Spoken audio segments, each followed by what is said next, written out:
So good evening, everyone. Bonsoir tout le monde. My name is Sonia Shorey. I have the privilege of serving as the Vice President, Strategy, Marketing and Communications for Invest Ottawa, lead economic development agency for our region for knowledge-based industries, and Bayview Yards, Ottawa's one-stop business acceleration shop.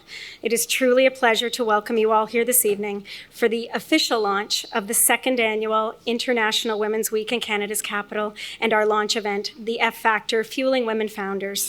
We're honored to join Rogers, Elspark, and Tees and welcome what will be more than 270 entrepreneurs, investors, thought leaders, and partners to our Innovation Hub tonight. A very special welcome to those across our regional, national, and global community that join us via webcast. Thank you for joining us here for a night of inspiration and actionable insight on a critical shared objectives to enable and accelerate the growth and success of women founders from every walk of life. Recent Boston Group research shows that increasing the number of women entrepreneurs would add between $41 billion and $81 billion to the Canadian economy. Moreover, increasing the number of minority entrepreneurs would have a similar effect. We believe that Canada's capital can lead the country and the world on this front. Our team is committed to driving progress on this imperative with all of you. We're proud to collaborate with so many members of our community on this important journey, including many of the champions and allies who join us here tonight. This includes the Ottawa entrepreneurs, startups, scale-ups, and companies that we are so proud to serve, many of whom have strong women innovators and leaders that join us tonight. Just to name a few: Ascent Compliance, MindBridge AI, Snap Clarity, Fellow, The Grocer, Advanced Symbolics, and so many others that are part of our programs and our community more broadly. It includes our board of directors, including here tonight Susan Richards, our co-chair, Jennifer Francis and Anita Baines, and a very special shout out to our friend and colleague, director of the board and chair of our subcommittee for female founders and women-owned business who joins us from Toronto, Shav Hasfal McIntosh. We miss you. We wished you could be our co-MC this evening, but we know that you are with us in spirit. Thank you all for your contributions. To our mentors, partners, and investors, including the City of Ottawa, the Province of Ontario, the Government of Canada, including FedDev Ontario. Together, we have established a bold vision to be the best city in the world for women founders and business owners to launch and scale successful, sustainable companies. Companies that anchor and grow here in our thriving global business and technology hub, create a wealth of new jobs, greater wealth for all, and take on the world. This includes the creation of Ottawa's first $100 million women-led firm. It will take collaboration to realize this vision, and our community is founded on it. You will experience this tonight and many days ahead. It truly underpins International Women's Week. Over the next 8 days, we are coming together as a community to inspire, empower, and equip women in leadership in professional fields that span technology, entrepreneurship, innovation, investment, business, government, academia, and nonprofits. We're joining forces with women and men and 65 organizations from Ottawa across Eastern Ontario and hosting 30 integrated events that create new opportunity and impact for current and aspiring women leaders. Harnessing the power of our community to create a critical mass of support and establish a strong foundation of long-term collaboration. International Women's Week is not simply a week. It's a driver for long-term change and opportunity, and we call on all regions and countries to join us. It will take women and men working together to develop, attract, and retain more top women leaders from every walk of life, to create a region where even greater opportunity abounds. These are proven high-impact drivers for economic success and productivity, and this collective action will help more women to achieve their leadership potential, and it will increase our performance and competitiveness as a region, as a country, and as a world. And tonight, we're honored to welcome so many speakers, founders, funders, and thought leaders who are driving us forward and leading the way right here in our region and across Canada. So we thank you very much for being a part of this night. It is now an honor to introduce Bree Jameson Holloway, co-founder and CEO of Nurtured Life, an Indigenous entrepreneur we are so proud to support. Bree is Algonquin and Anishinaabe. A corporate lawyer by trade, she launched Nurtured Life, a women tech-led startup here in Ottawa in 2018, with the goal to make wellness accessible and available to everyone. This firm captured the Best Pitch and Crowd Favorite Awards at Invest Ottawa's inaugural pre-accelerator competition last December. She is also a very valued member of our Female Founders and Women-Owned Business Subcommittee of our board. Please join me in welcoming Bree to the podium.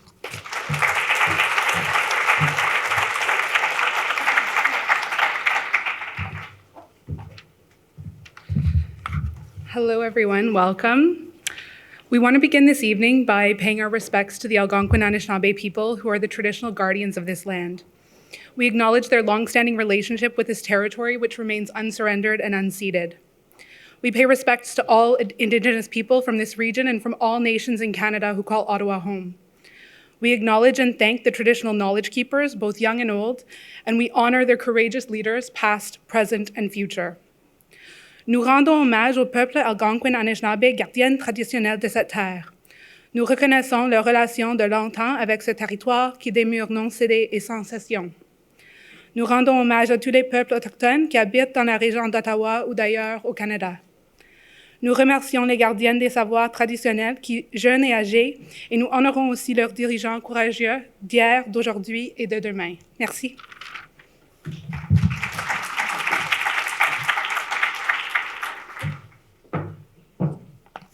And to open up our evening, it is my pleasure to call forward Susan Richards, our co-chair of the board and founder of Number Crunch, Michael Tremblay, our president and CEO here at Invest Ottawa and Bayview Yards, and Jill Earthy, strategic advisor, former head of female funders, and a dear friend of Invest Ottawa and our community, to the stage, who will bring opening remarks.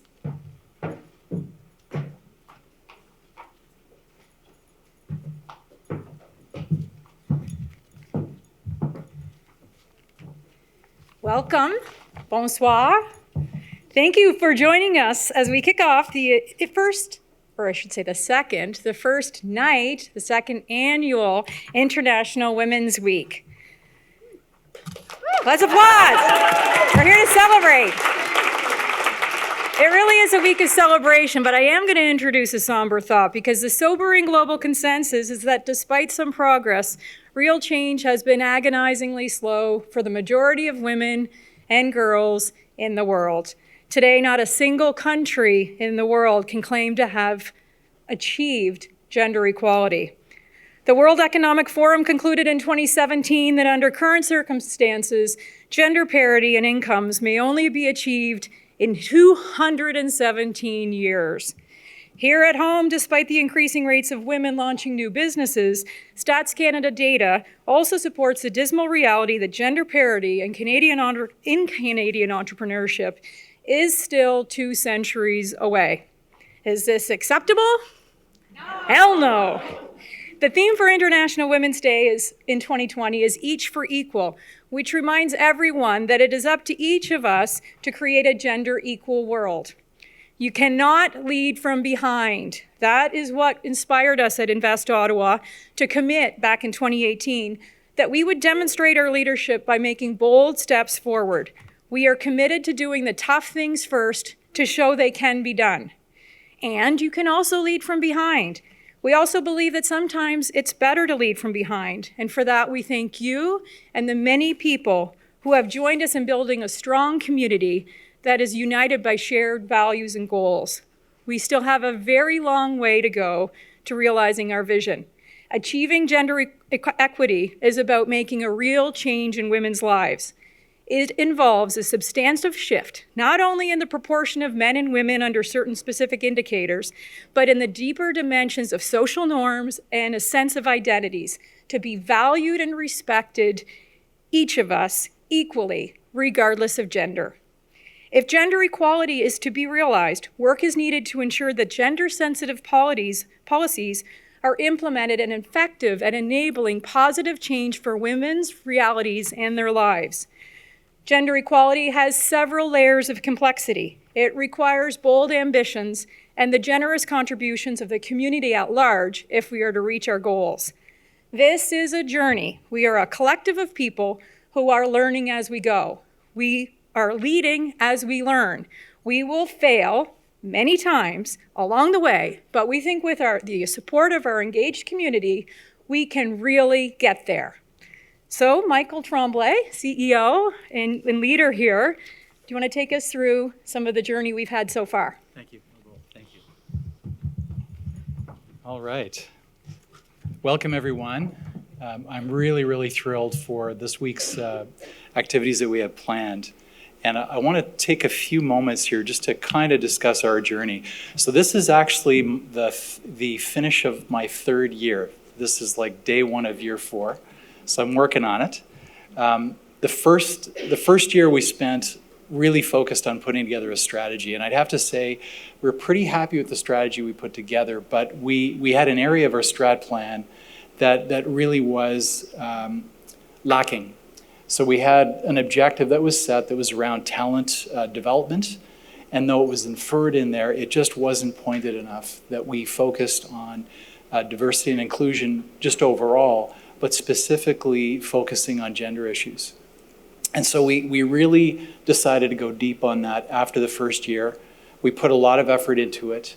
And I want to begin my comments really by acknowledging the work that Sonia has done in particular. So that we're all up on the stage here working on this. Sonia, you have been nothing short of a force in really propelling us these last 2 years. It's truly been amazing. So I want to thank you on behalf of all of us for the work that you do. So thank you for that. So when I think of the journey that we're on, if you look around the audience, it's like 95% women, right? Which is kind of part of the problem. I think that this has got to be something that becomes mainstream for all of us. When I took this job 3 years ago from Microsoft, I took it because I wanted to have impact on the city that I grew up in. And I was really, really excited about that journey, but I was thinking about my kids, right? I've got 2 daughters. One is an entrepreneur. She actually works with the Sheffer Chop Shop. She works on Shopify websites. She does the creative side of that. And my middle daughter is 18 years old, Shayla. Tonight she's studying for midterm exams at Carleton. She's in astrophysics. But it's not just about my 2 girls, it's about my son Declan as well. He's 14, he's a hockey player, he's kind, he's very thoughtful. And I want him to grow up in a world where the idea of fairness and equity is just something that happens, that it's not an event that we run through each year. So I think if we all have a goal here, the journey should really be around not having to have these events at all. That we're really just actioning things in the way that they should have been done all along. So what I want to do, I want to take you through a little bit of the strategy and the goals that we set for ourselves. And by the numbers, I want to share with you how we're doing, 3 years in. So to start with, part of it happens when you actually change your governance model, right? Like the first thing that was done, if you recognize you got a problem and you don't change how you're managing the problem, nothing will happen. So a year ago, almost to the day, we introduced a subcommittee of our board. These incredible people have been with us the whole way. We actually started the work the year before in more of an ad hoc group that was helping management figure it all out. And it was very clear that we had to establish a management group that had a subcommittee connected right to the board that had to be reported to the board. And can I ask the members that are here in the audience just to stand and be recognized? I mean, there's so many of you are here with us tonight. Thank you. Thank you. Thank you very much. They've really worked tirelessly with us to make this all real. And so I think it starts with changing the governance model. So then if I go a bit deeper, we really established a few goals. Like first part was just to get the basics right. Like we spent quite a bit of time just making Bayview Yards comfortable for women to want to come here and stay here and be here. Not an easy thing to do. We didn't realize how many blind spots we had as a leadership team. I think a lot has been done to try to rectify that. We are expanding Bayview Yards. The expansion contemplates that at the build stage. So we're really trying to get that right. Measurable goals, you might be surprised, maybe you're not, but there really are no baseline metrics. We actually don't know fully how many women are in tech in Ottawa. We may have made assumptions. So this year, with the city's support, every 4 to 5 years, we do a full economic assessment of what's happening in the marketplace. And we're going to include counting and understanding what the demographics are of our knowledge sector in Ottawa for the first time. That will happen. We're going to launch the RFP later this year, and we'll get to work on that the first of 2021. So you'll see some real metrics. If you don't have metrics, if you don't measure it, you really, you may do lots of optics and basic things right, but you really won't know how you're performing on this. So setting out metrics are important to us, and you'll see that happening. And I happen to believe that if we do this right, over time, our region could be a place that women really want to come to actually build their businesses. So we could be thought leaders.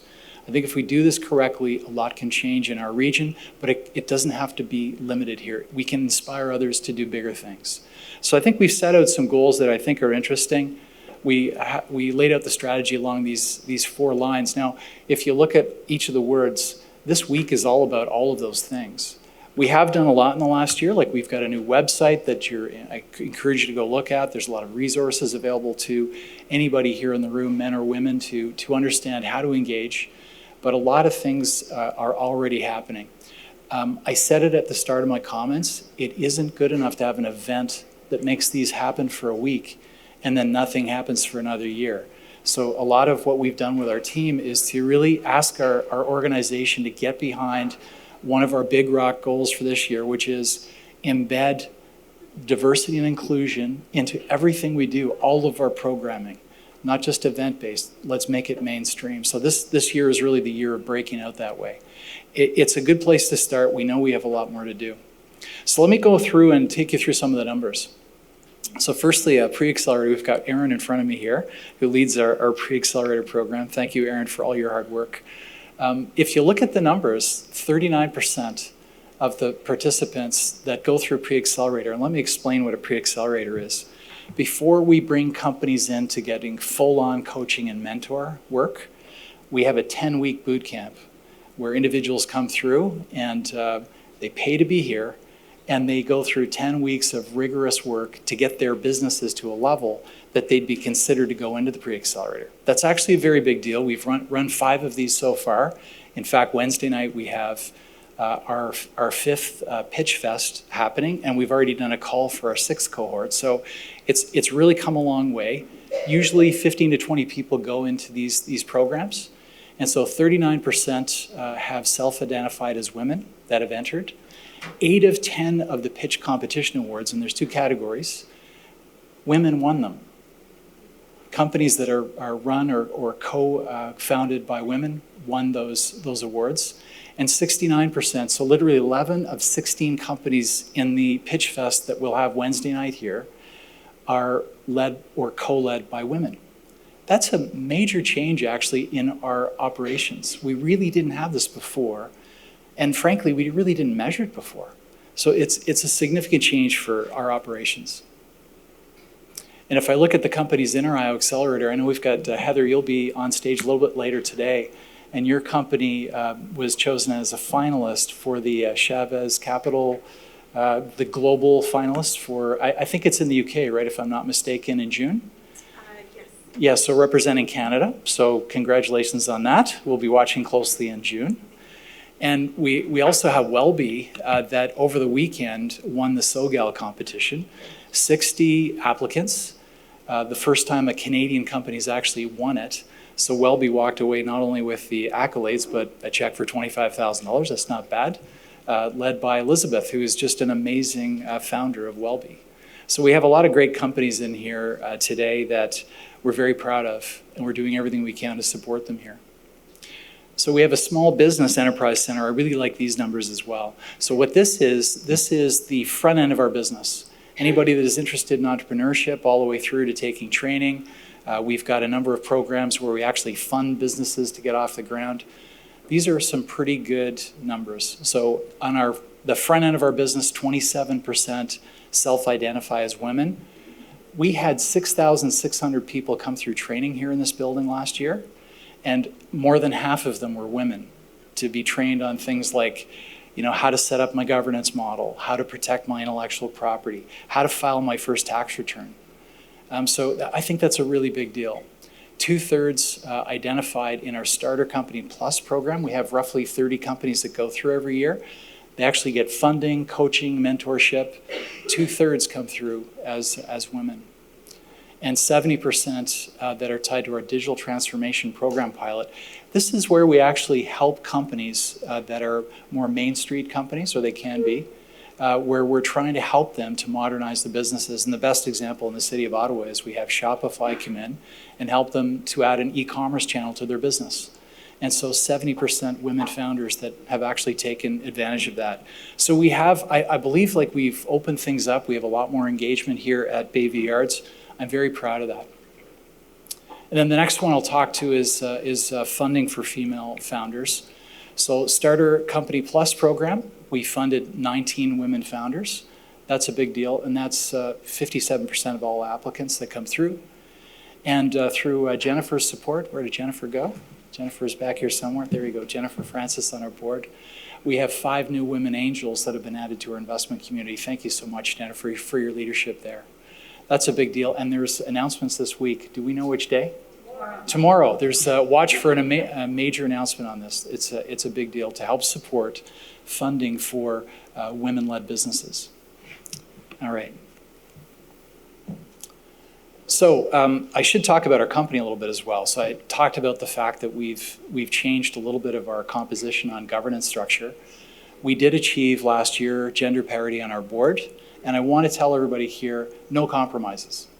We've got a great board, men and women, and we're looking at our bylaws because I actually think that there should be a leeway either way a little bit so that we could actually have more women than men on our board. I want to make sure we pick the really great candidates, and the key is to ensure we have a great pipeline of candidates, and we're contemplating that all the way through.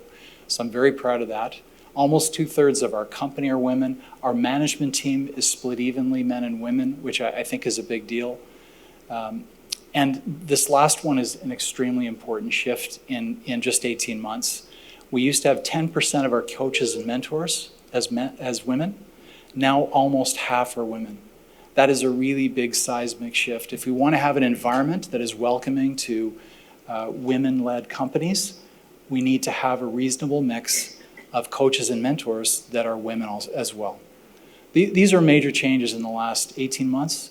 We've really deliberately focused on these things. These are not event-based activities. We're making them systemic, and I think that that's the only way to make change. I think in a year from now, if we had even 20% of the audience as men, to get the word out there that we should all be feeling confident in actually participating and engaging to make this true as far and wide as we can, it takes both men and women to make that happen. So now I really do want to take this moment to thank Jill Earthy for all of her work in helping us with our diversity and inclusion guidelines. And she's going to take us through what she's learned and the direction that we're going in. So Jill, please come on up. Thank you. Thank you, Michael. Thank you, Susan. Thank you, Sonia, for everything. It's an absolute honor to be here. And oh my goodness, did you feel that energy in the room when you all walked in? That was unbelievable. So there's obviously a keen interest to accelerate change here. But I first want to just take a moment to recognize and celebrate the progress made by Invest Ottawa and Bayview Yards, because I am not from here. I'm based in Vancouver. I have the privilege of spending a lot of time in Ottawa, but I also have the privilege of spending a lot of time across the country in different ecosystems. And Ottawa, you are leading the charge in this, and it's amazing. So I just really want to quickly applaud you all. I mean, truly, the leadership demonstrated by the team, the board, the subcommittees, and all of you, it's powerful. So the creation of the Gender Diversity and Inclusion Subcommittee, which Michael mentioned, launched 12 months ago, and the development of the guidelines, which some of you, hopefully many of you, have read, that are available publicly on the website, which is also a testament to the leadership, has really shone a light on gender inequalities and created space for important dialogues. And it's not always easy, right? I think that's the key thing. It's going to be hard. Some of these conversations can be difficult. They can be sensitive, but that's okay, because that's how we're going to make progress and find a way forward. I'm not driving the bus here. Okay. So the stats that we just heard, including the percentage of women on the board, representing program participants, receiving funding, and making investments, are higher than the norm. So as I mentioned, you really are. And sometimes when you're in your own ecosystem and your own bubble, you don't recognize that. So I think it's so important to celebrate that. We know that only 2.8% of venture capital funding goes to women. That's a shift. Last year, some of you may have seen, it was 2.2%. That's North American wide. And that only 11% of seed funding capital goes to companies with women on a founding team. So it's truly wonderful to see women representing 57% of the total participants funded in the Starter Company Plus program. The other important initiative, and Jennifer and I have had lots of conversations over the last little while about increasing the number of female investors. This is an ecosystem, right? Everything is connected. The funding gap, the investing gap, the leadership gap, all contributes to the gender gap. But to see, only 17% of angel investors across Canada are women, 17%. So to see that 33% of the new investors coming into the Capital Angel Network are women is phenomenal. We're starting to see shifts. May not be the numbers, the actual numbers aren't big yet, but the impact is huge. Because by that, we will see different types of founders receive funding, different types of companies get funded. That is significant. So the numbers are shifting in the right direction. And I just want to take another quick moment to just really, let's applaud and cheers. Tonight is about celebrating. It's about moving things forward. So let's do that. So then the other thing is as mentioned, we're still in the early stages of this journey, right? It truly is a journey. It's a marathon towards change, towards a truly equitable ecosystem. So I've recently had the privilege of working with the subcommittee. I conducted a number of one-on-one conversations with committee members, with community members, with some of the team members to review the current gender diversity and inclusion guidelines to make sure that they continue to be relevant, to resonate, but most importantly, to make sure that we're progressing. These conversations combined with recent research, and there is a lot, you're probably all seeing that. Almost every day we're seeing new data, new research coming out with the importance of how diversity does drive innovation and success for all. So out of that, we really recognized that we didn't need to change too much in the existing guidelines. Partly because there's still a lot of work to do, and they form a really solid foundation. So we're going to continue to work on that. We also consciously are continuing to use the word gender diversity because we truly believe collectively that we have work to do in that area, but by virtue of that, we're going to see progress to move towards deeper diversity across all intersectionalities of broad range of gender, cultures, generations, everything, which is really important. But this document, these guidelines are going to remain as a living document, right? This is a continual evolution. So we need those that document to be live. But in addition, we also worked collectively to create some guiding principles. Those are in a draft format right now, and those are going to be used to inform decisions both internally, from the team, from the mentors, advisors, the partners, as well as externally, to really make sure that we're all continuing to be aware. Not everyone is aware of all of these challenges and where the numbers are, right? So we, as all of us in this room, have an opportunity to educate and continue to increase awareness. And we see these guiding principles as being able to do that. So you'll see more on that soon. But the power of this process and these conversations is really, and events like this, is really to shift that focus from gender diversity to diversity as a whole, as I mentioned, to inclusion. But the other common theme that I heard in all of my conversations is that shift to belonging, which is such another critical piece. Because it's one thing to create inclusive environments, and certainly Invest Ottawa and Baby Yards is on their way to doing that, but it's inviting people to the table and then making sure that they feel like shift in this evolution, and it's incredibly powerful. So diversity drives innovation, and together we truly can accelerate progress to achieve an equitable future for all. So thank you very much, and have a great week.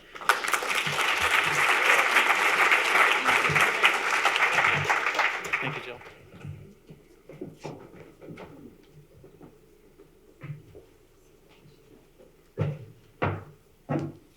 Thank you all for your incredible leadership. It is such a privilege to work with all of you and collaborate on our important goals. It's now my honor to bring forward Janice McDonald, an award-winning entrepreneur, leader, champion for women, diversity and inclusion, and a celebrated author for a very special part of our program. Janice.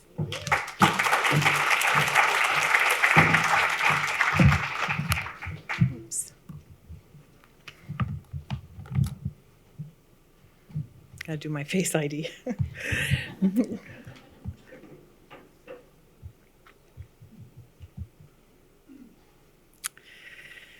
So it's very fitting that I'm here tonight celebrating the launch of my new book, Fearless. The book, like tonight's event, is directly the result of collaboration, determination, and huge effort. Thank you, Michael Tremblay, Sonia Shorey, and of course the whole team here at Invest Ottawa for making tonight possible. My biggest thanks goes out to all the women, many of whom are here tonight, and I would ask you to stand. Those that are featured in the book, please stand. Hey, Laura.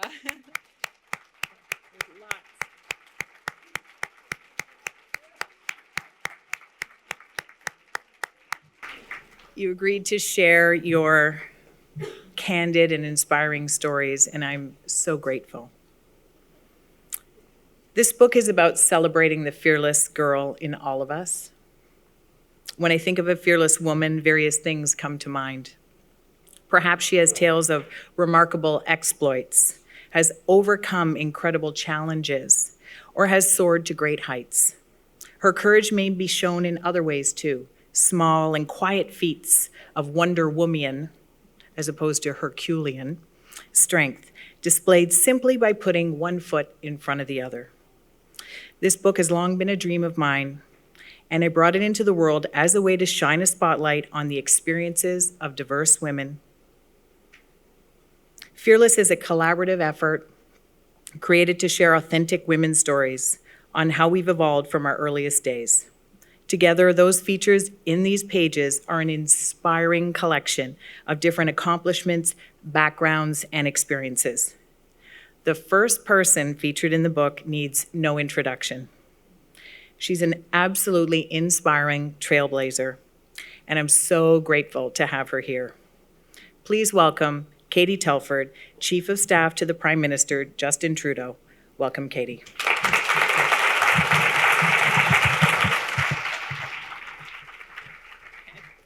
If I can get the microphone. There we go. All right. Thank you. Oops. Get my tech ready. So, Katie. Hi. You're fearless. You're phenomenal. Thank you. And you're here. And, I am. And you have so much that you're doing. You're leading our country in support with our Prime Minister. Take me back to the early days of Katie, that 10-year-old you, that fearless girl. What was that girl like? So just a few years ago. No. I was actually telling a member of my team, and a few of the members of my team came out tonight, which thank you to them for that. I have a great team, and we were talking about some of this, and I said, you know, when I was 11, as you featured me in the book, I would not have come dressed like this, nor would I have been wearing a ponytail. I would have been in a turtleneck if I was speaking publicly, because I did do public speaking contests as a young woman, but I would, or as a girl even, but I would get extraordinarily nervous, and the way I would show it, which I may or may not be showing it now, I've just decided to get used to it when it's happening, is my neck would go totally red. So my way of dealing with it was to always wear a turtleneck. That doesn't work at all times of year. So my other way of dealing was to always have your hair down and around. And as some of you remarked when I first walked in the room, so I can tell who the social media types are who follow political types, there was a bit of a thing yesterday on social media where a particular a man on Twitter decided to say that I was too old to wear a ponytail. So of course, me and my team decided I had to wear a ponytail tonight, regardless of my neck. Yes, we love that. But I think I was someone who knew that I wanted to have my voice heard, but was much more methodical and planned, and would get nervous about the nerves, as opposed to now trying to embrace the nerves as much as possible and think, you know, maybe you've got those butterflies for a reason, because you're doing a really good thing and it's okay. Mm-hmm. And I like to think of it as it means it's something important to me. Yeah. Exactly. So I love the idea that we need to find ways to bring more women into the political sphere and in civic discourse. What's it going to take? And are there any myths you want to demystify about public service? So especially on a night like tonight when we have so many amazing women leaders here, that we can attract more women. So I think it's going to take a lot more hard work. It's going to take all of us, and as was just being said by one of the few, and thank you to the few men in the room who are allies and partners of ours in advancing women in all kinds of different places. It is going to take that partnership, and it's going to take a relentlessness about just continuing to push forward. And when I walked in the room, I am thrilled that I've already had a few people hand me their cards and say, you know, I'm thinking about a career pivot, or I'd like to get involved somehow. How do I get involved? And we try as much as possible to follow up on those. And what I would just say is keep being relentless about that. Nominate your friends. Think of your family members and your partners, whether they be business or personal life. And don't think that public service is something for those people over there while you're in the private sector over here. Because one of the ways that we're going to bridge these divides, and we're going to actually hopefully help with a lot of those numbers, and I'm hoping those numbers are actually going to help the public service as well, is for people to kind of to cross between the two. And that was what I really enjoy about your book, because I have had a chance to flip through it already, is just how many different sectors you have represented in there. And how many people, like Chris Whitecross, who I just see flashing across the screen, the amount I have learned from the group of women who are known as the AWWR, the Awesome Women with Rank, that I have gotten to know, you can really learn from women in all different parts. And I think, you know, breaking out of silos is one of the things. Public service too often has become siloed, and that is something that the only way we will break it down is by not seeing it as something real, but as invisible barriers that we just have to walk right through. Well, and thank you for mentioning the diversity in the book, because the goal really was to make it look like Canada, and I think that's what we've achieved. There's people from all different backgrounds and so that and perspectives, and I think that's exciting. Our Prime Minister, Justin Trudeau, has been very vocal that he's a feminist. As someone who's been in politics since your early 20s, how does it feel to work with a feminist Prime Minister? Easier. Say more. So I would say, I guess, two things. So going to the earlier days, where it genuinely was easier was when, and it was actually one of the reporters featured in your book, Susan Delacourt, and a couple of others who caught on to the fact that there were perhaps some individuals who were older than I and men who said, does she have enough experience to be doing this role for you? And this was back in early campaign director of his leadership days. And he said, that's what excites me, actually, is when people challenge her, because I think they're challenging me when they do that. And when he really became an ally and partner by saying something like that. I think also him ensuring that you can say anything at the table, and that he wants to hear how your story is perhaps different than what the story around the table is often being told. And so that encouragement, that providing a platform, and most importantly, the embracing or trying to embrace where he can, where the critiques come unfairly, and saying, I want to take that on as my challenge, and it's not just your challenge. I think that's what makes it easier. Yeah, talk about, we know there's a lot of keyboard courage in social media. You talked about it yesterday with the ponytail. What's your advice? We have amazing women leaders here in the room and aspiring leaders. What's your advice in terms of how do you handle criticism? Obviously, in your role, it's coming at you. So how do you handle it? So it's something I think we're all still learning how to handle. And I'm sure many of you, if you're on social media, you experience it at times.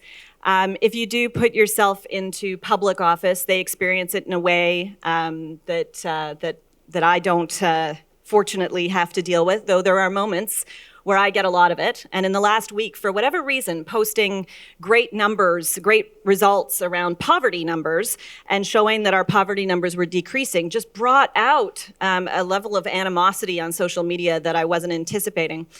And it caused me to actually think about this question, not knowing you were going to ask it tonight, over the last week, and to reflect on, when do you push back? When do you ignore? When do you kind of let it roll off? Can you always let it roll off? And because I often do get a lot of unsolicited feedback online. Some of it's super helpful, some of it not. But some people very sincerely will even message me offline that I don't know and say, don't give them any attention. And the few times that I do, I don't on a regular basis retweet or talk about the criticisms on there, because I actually love interacting on social media for the most part. I have met some phenomenal women over social media. And actually the ponytail thing became entertaining. And I came into the office this morning and both men and women in my office were commenting on it. because they were just loving some of the responses. People were posting pictures of themselves in their ponytails going to work this morning in honor of the ponytail gate. And I had no idea what I was starting there. But I think, on the one hand, you want to let as much of it as possible go because you don't want to highlight it. You don't want to make it into this even more toxic place because there are so many good conversations and connections being made there. So I think two things. One is highlight the good that is on there. Develop the communities that you can find on there because they really are on there. I've met so many women in person where I say, I feel like I know you already. And yet I've really, truly only met them over social media, and I've learned about their lives and their careers through how they have posted things. And so I think highlighting the good. Once in a while, though, highlighting some of the challenges is really important. Because interestingly, even with, not to dwell on the ponytail thing too much, but it's recent. But the number of people who said to me, oh, I'm so sorry you're having to deal with that. And to me, the ponytail thing was nothing. That was me poking fun compared to a lot of what I would never retweet or post. And people will say to me, why don't you report that? Well, because unless it's actual violent threat, they can't really do much, or at least to date. Most of the social media platforms haven't figured out what to do with that. And so the best I can do with that is to just shrug it off and tell my mother to never check my feed. And by the way, ponytails are a very practical hairstyle for we women, right? We're very happy to have those. So what's something that you wish you knew earlier?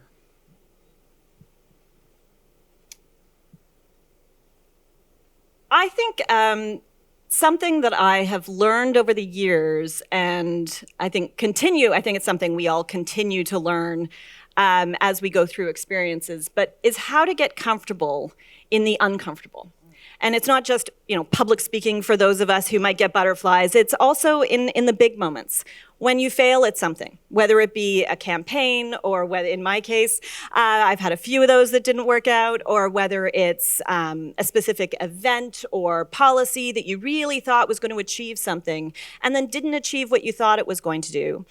Getting comfortable with not only the fact that that happens, but realizing actually, and it's so much easier said than when you look back on something, but realizing also that those are the moments you probably learn the most from, because you're forced to kind of take stock in a way that you often don't do. I have to force myself when something goes really well, when we won a majority in 2015, or when a policy is successful. You have to kind of force yourself and your team to sit back and say what worked, whereas it's natural for a team to say what went wrong. And so you oftentimes do learn so much more from those hard moments and those uncomfortable moments, and realizing that those moments, they may add up, and sometimes there's many in a row, but that they are going to take you somewhere because you are learning so much from those experiences that failure is not only okay, but something that is just going to happen. And it's the only real path to success is to face some hurdles.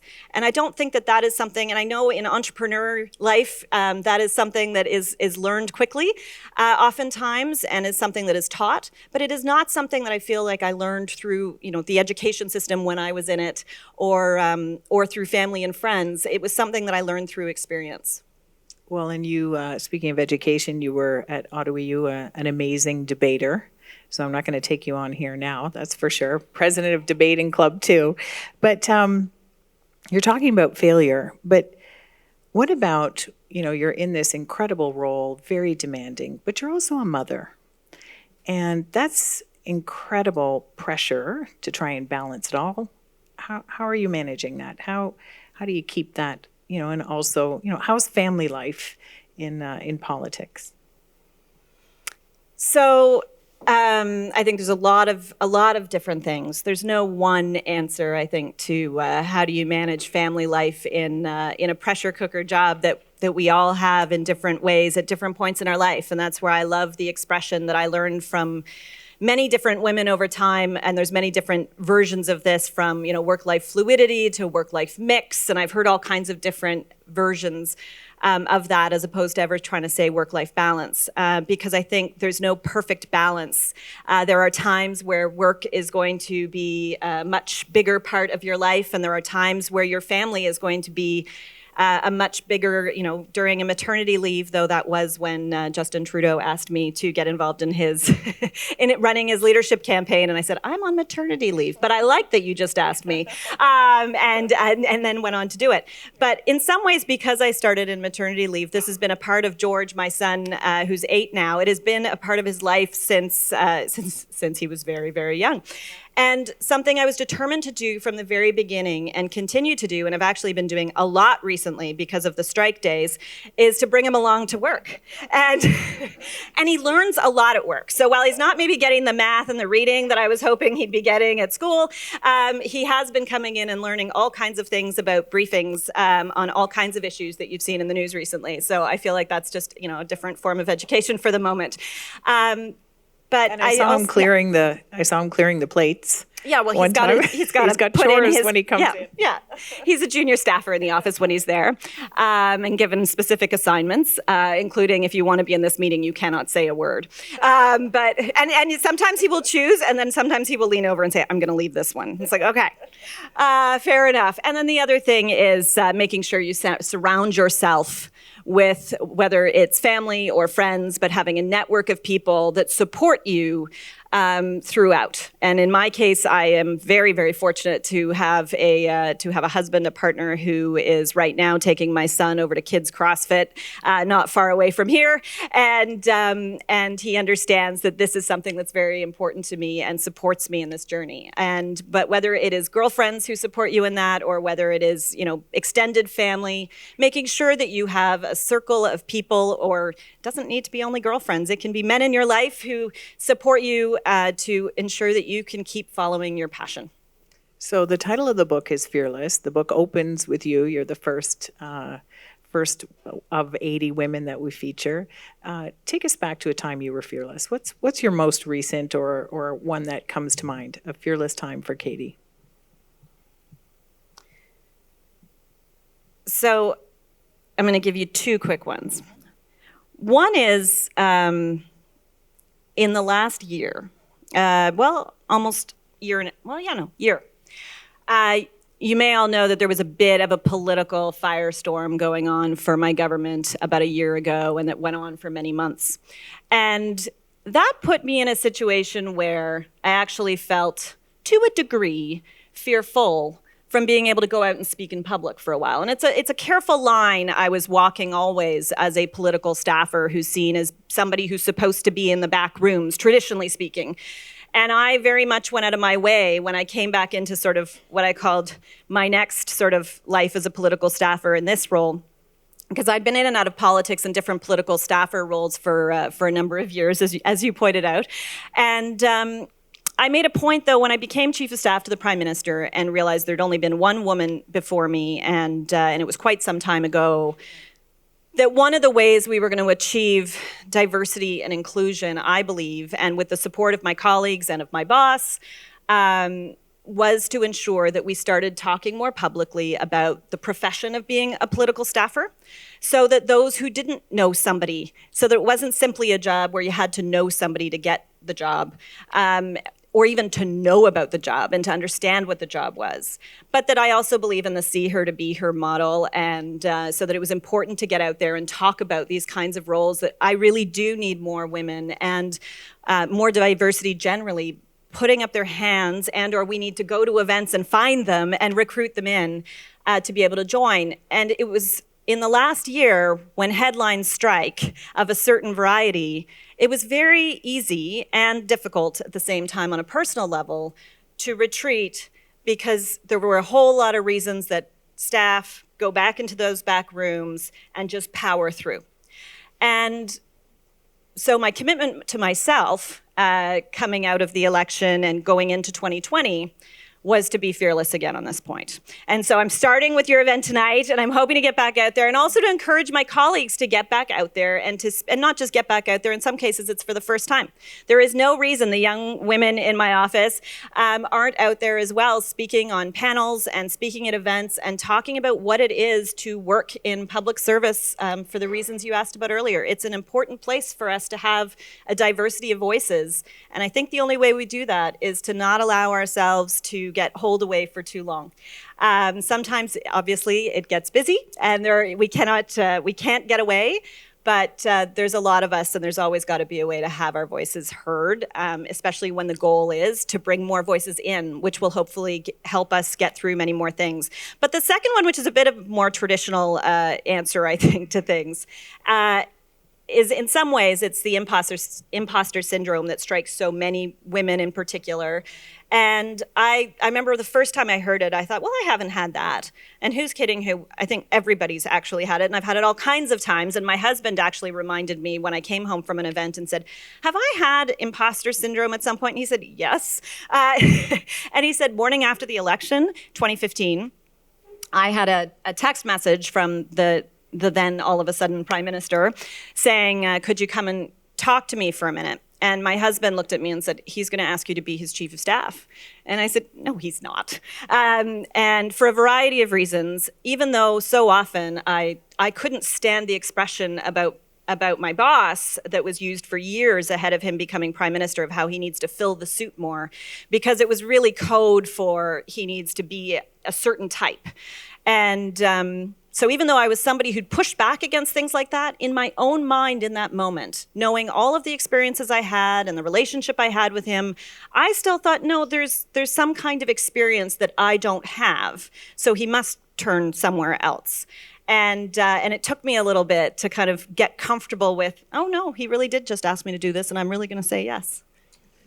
Well, I think it's something many women can relate to, so thank you for sharing that. I'm going to invite our other three guests up, and while they're coming up, Helen, Aaron, and Solange, I'd like to hear your I'd like to ask you your final question, and this comes from my Fearless Women podcast. Katie, what is your dream for Canada? So an easy, small question. I think my dream for Canada, and I think this has been the case for a little while now, but it's particularly been formed over the last 4 years and going to events like this, and an increasing number of events like this, which is something to be really, really hopeful and inspired about, is that we keep going the way we're going. And I don't mean that in a partisan or political sense. I mean that in terms of, the words that you had on the screen, and I love belonging, and I was thinking about that as I saw it on the screen, diversity and inclusion and belonging, and that I need to work that into how I'm thinking and how we're looking at things. We've talked a lot about retention, and I much prefer the word belonging. I think not allowing ourselves in a time in the world where it would be very easy for us to take a step back or a step sideways to ensure that we continue to, as one of the earlier speakers said, put one foot in front of the other, especially on issues like this that are so important to our success overall, whether it's dealing with the virus, whether it's dealing with any number of other issues that have come up in 2020. It's been a long year already. It's just March. And it's just March. But I think we will be better for having greater diversity, inclusion, and belonging in all of our organization, in all of our levels of government, throughout the private sector and the public sector. And so to just keep going would be my dream for Canada. Thank you for sharing your beautiful dream.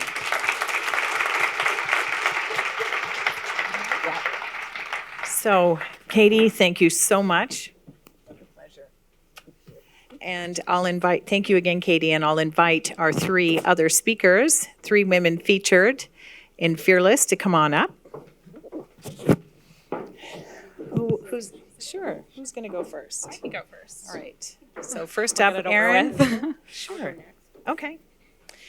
So each of these women are featured in the book, and they're going to give us a little overview on the Fearless experience and what it means to them. Yeah, so I actually want to start off with just how I know Janice. So 6 or 7 years ago, I was about to graduate University of Ottawa Comms, holler to the other GGs in the room. And I was about to graduate with no real work experience and no clear vision of what I wanted to do next. And that's when an amazing professor of mine introduced me to Janice. And it's really no exaggeration to say that Janice changed the course of my life. She introduced me to entrepreneurship. She introduced me to so many kick-ass women here. And she really challenged me. She inspired me and continues to do so. She also coached me through so many mistakes, like really the bad, tough advice that you don't want to hear but desperately need. That was Janice. And she always emboldened me to ask for more.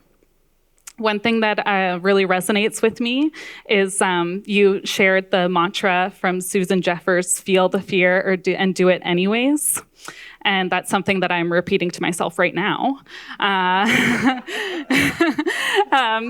But yeah, truly, I hope one day I can share some of these learnings and be someone else's Janice. But I am just so grateful to have met you and also just be a part of this book surrounded by so many fearless women. So thank you, Janice.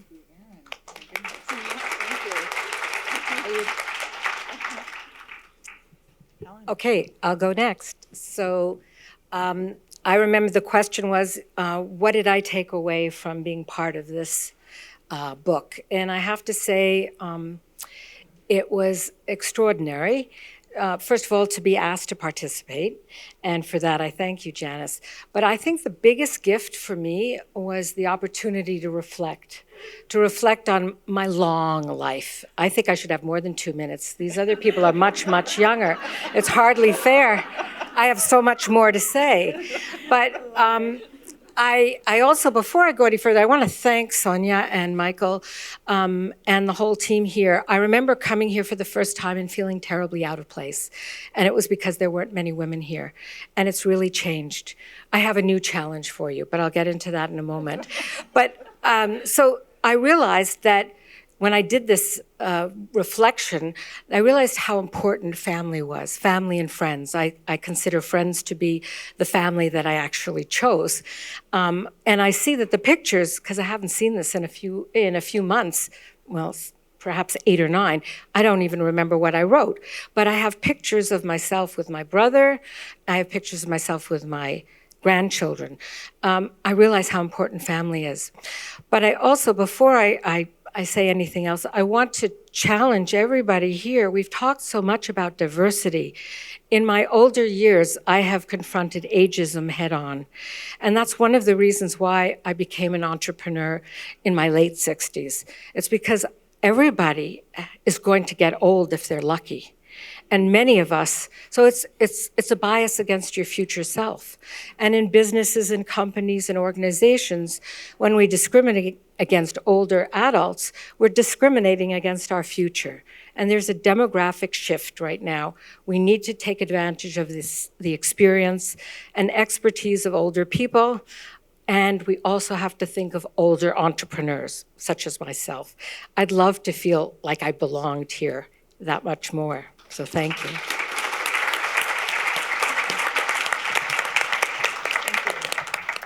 All right, so I guess we have 2 minutes. So for me, I felt like, first of all, I didn't even know how I was going to participate, because I've always been one of those people who I don't like to talk mostly about myself, but I like my work to talk for itself. Because for the longest time, I felt like my journey has been about the people that I left behind and the young girls and boys that are sitting in the middle of a refugee camp. And therefore, we need to work harder to create progress. And it can't be, let's keep doing what we're doing. Yes, sure. But when most of us go to bed, it's urgent, because we know that there's a young girl somewhere who's sitting and wondering who's going to come for me. And I've always felt like that. So for me, I would like to go through a little, right? Because it was a lot of reflection for me that made me cry a lot when I was writing just these 2 pages. So I said, I watch mothers cry for the survival of their children, grown men feel hopeless, children become orphans, and millions of people facing disparity, disease, violence, and exploitation. Living through those moments came with the greatest lesson in my life, that pain knows no color, ethnicity, or nationality. Hate has no place in our society, and in that moment as a child, I would commit to making this world a better place. as I made that commitment, I would also realize that for the longest time in my life, I would have a hard time knowing where I belong. I felt like I really didn't belong. I was a young girl who became Canadian from New Brunswick, and imagine in all places. And for most of the time, I grew up and I realized this big dream of creating Elevate International, which was to really tackle what leadership looked like. Because I finally realized that for the most kids in the world who are wondering what the future is going to look like for us, we really needed to change what senior executive looked like. And when I walked in most people's boardroom, most of the time, they thought I was raising funds for a young girl in Africa, or I was trying to help immigrant women. They couldn't really fathom the idea that I was tackling senior leadership in the entire world. So for me, Janice, you made me believe that I knew where I belong. I no longer belonged in what people thought of me. I belonged in my purpose. And for as long as I sit in this purpose that I've been given, no one will ever be able to see this vision and dream of making this world better for women and girls.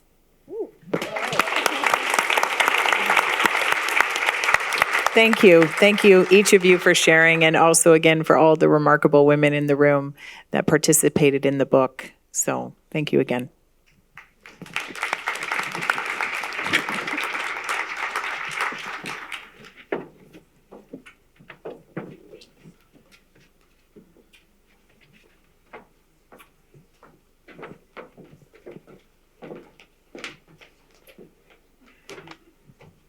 Thank you so much to Janice for your contribution to our Female Founder and Women-Owned Business Subcommittee, to our community.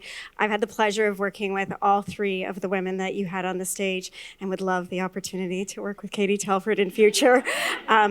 Amazing leaders.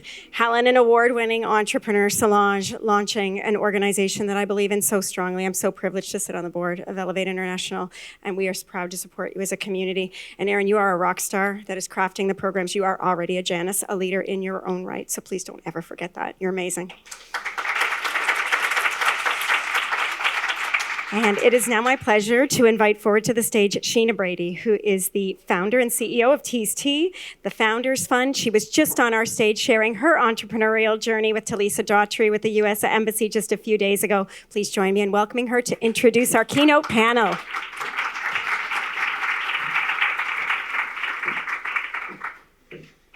I know we've done it already, but we do have to give another round of applause to Sonia, honestly, because anybody who even has a tenth of the idea of the work that she and her team has put into everything for the past week, it is truly incredible. You have been burning the midnight oil, I know, because I have email evidence.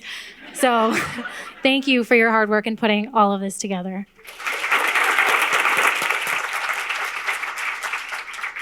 So as Sonia shared, my name is Sheena Brady, and I'm the founder and CEO of Tease Tea and the Founders Fund. But before I get into that, I just want to share a little bit about my upbringing. So my upbringing was a little bit complicated, to say the least. I grew up in a single-parent household with my half-sister. We moved around a lot, and we didn't have a lot of money. My upbringing was complicated, and I watched my mom struggle to just kind of get by. And at one point, I actually watched her open a home salon, only to struggle with bankruptcy a few short years later.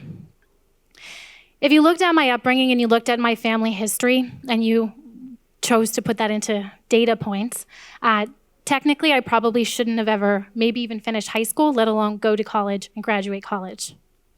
However, I not only graduated high school, but I became the first person in my family to go to and graduate college as well. And it's not necessarily because I'm overly ambitious or anything like that. I mean, I'd like to think I am now, but not necessarily at that time. But I was very blessed to have a family friend in my life named Louise, and I just want to give some credit to Louise. She's currently a 67-year-old woman, and she is a very strong, kind, but high expectation woman who constantly puts the needs of others first before herself to see those around her thrive. And so when I graduated from high school, I knew my reality. I probably wasn't going to go to college. I'd take a year off, save some money, and then maybe go. But Louise wasn't having any of that, because in her mind, and knowing what my family had gone through previously, that if I took a year off to work, it'd be highly unlikely that I would pursue a post-secondary education at all. So with her own family's limited money, she invested in my first year of education. And I was absolutely floored. I couldn't understand why this woman invested in me with such generosity. And when I asked her why, she simply said to the 17-year-old me, because why not you? And I carried that attitude and that audacity with me throughout my career and as a young adult. And when I graduated in hospitality management, I then went on to work in some worldly cities in hospitality leadership at a very young age, followed by working at Shopify for now over 5 years in tech. So from hospitality leadership to tech, two traditionally very male-dominated spaces. And through the process of working at Shopify, through my passion tea and through purpose, I built a side hustle, which is called Tease Tea. And today, Tease Tea, I'm proud to share, is a 7-figure company that serves customers in over 30 countries.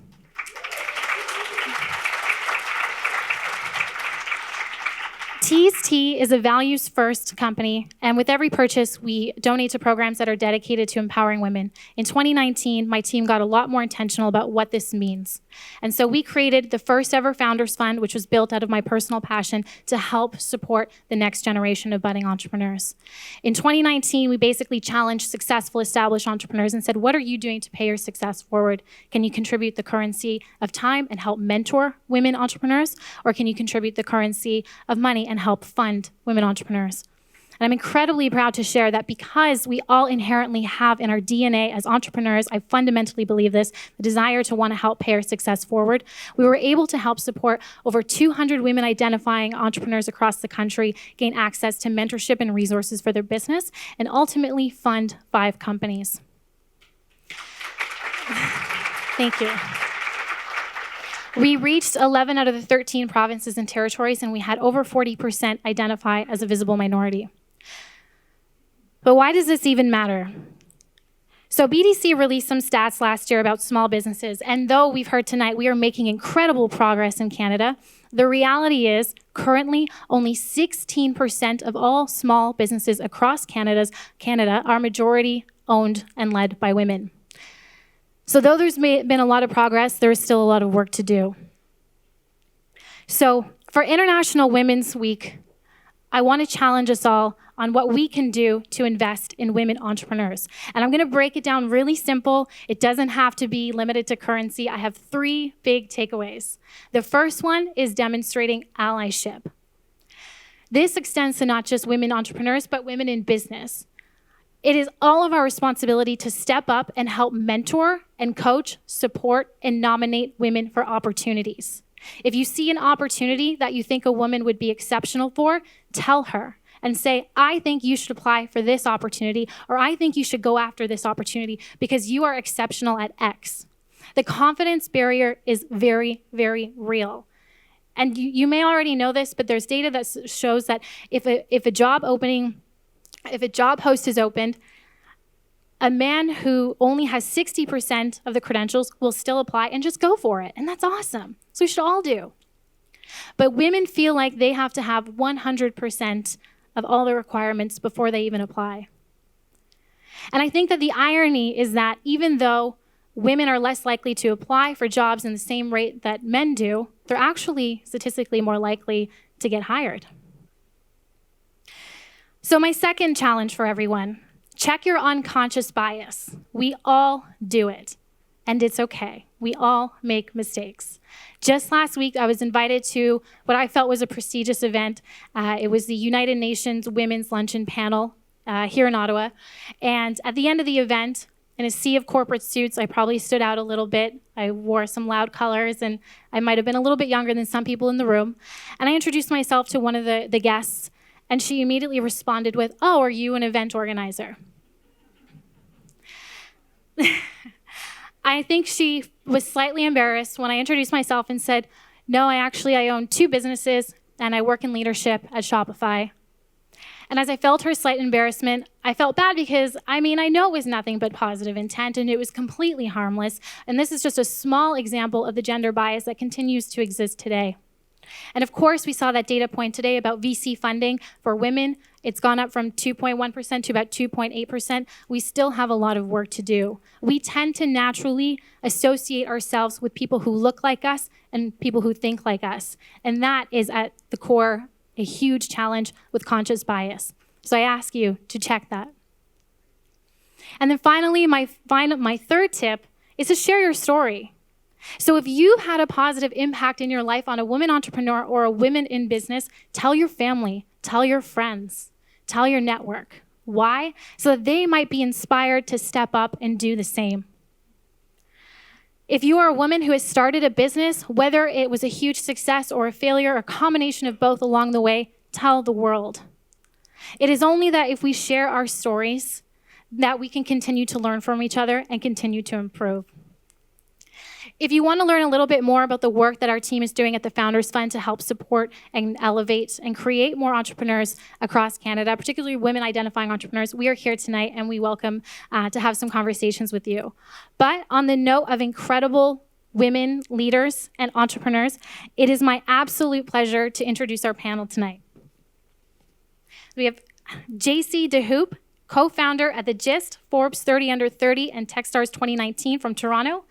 Neha, partner, 500 Startups, also in Toronto.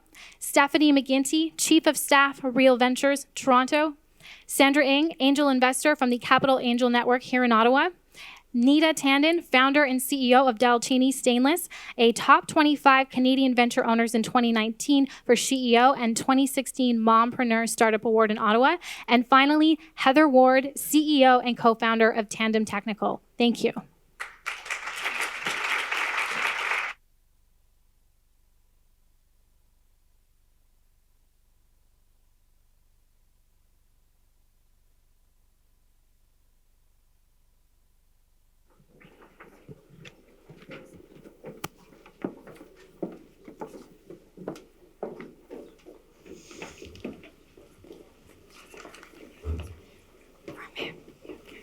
Don't be shy, don't be shy. Sorry, Steph.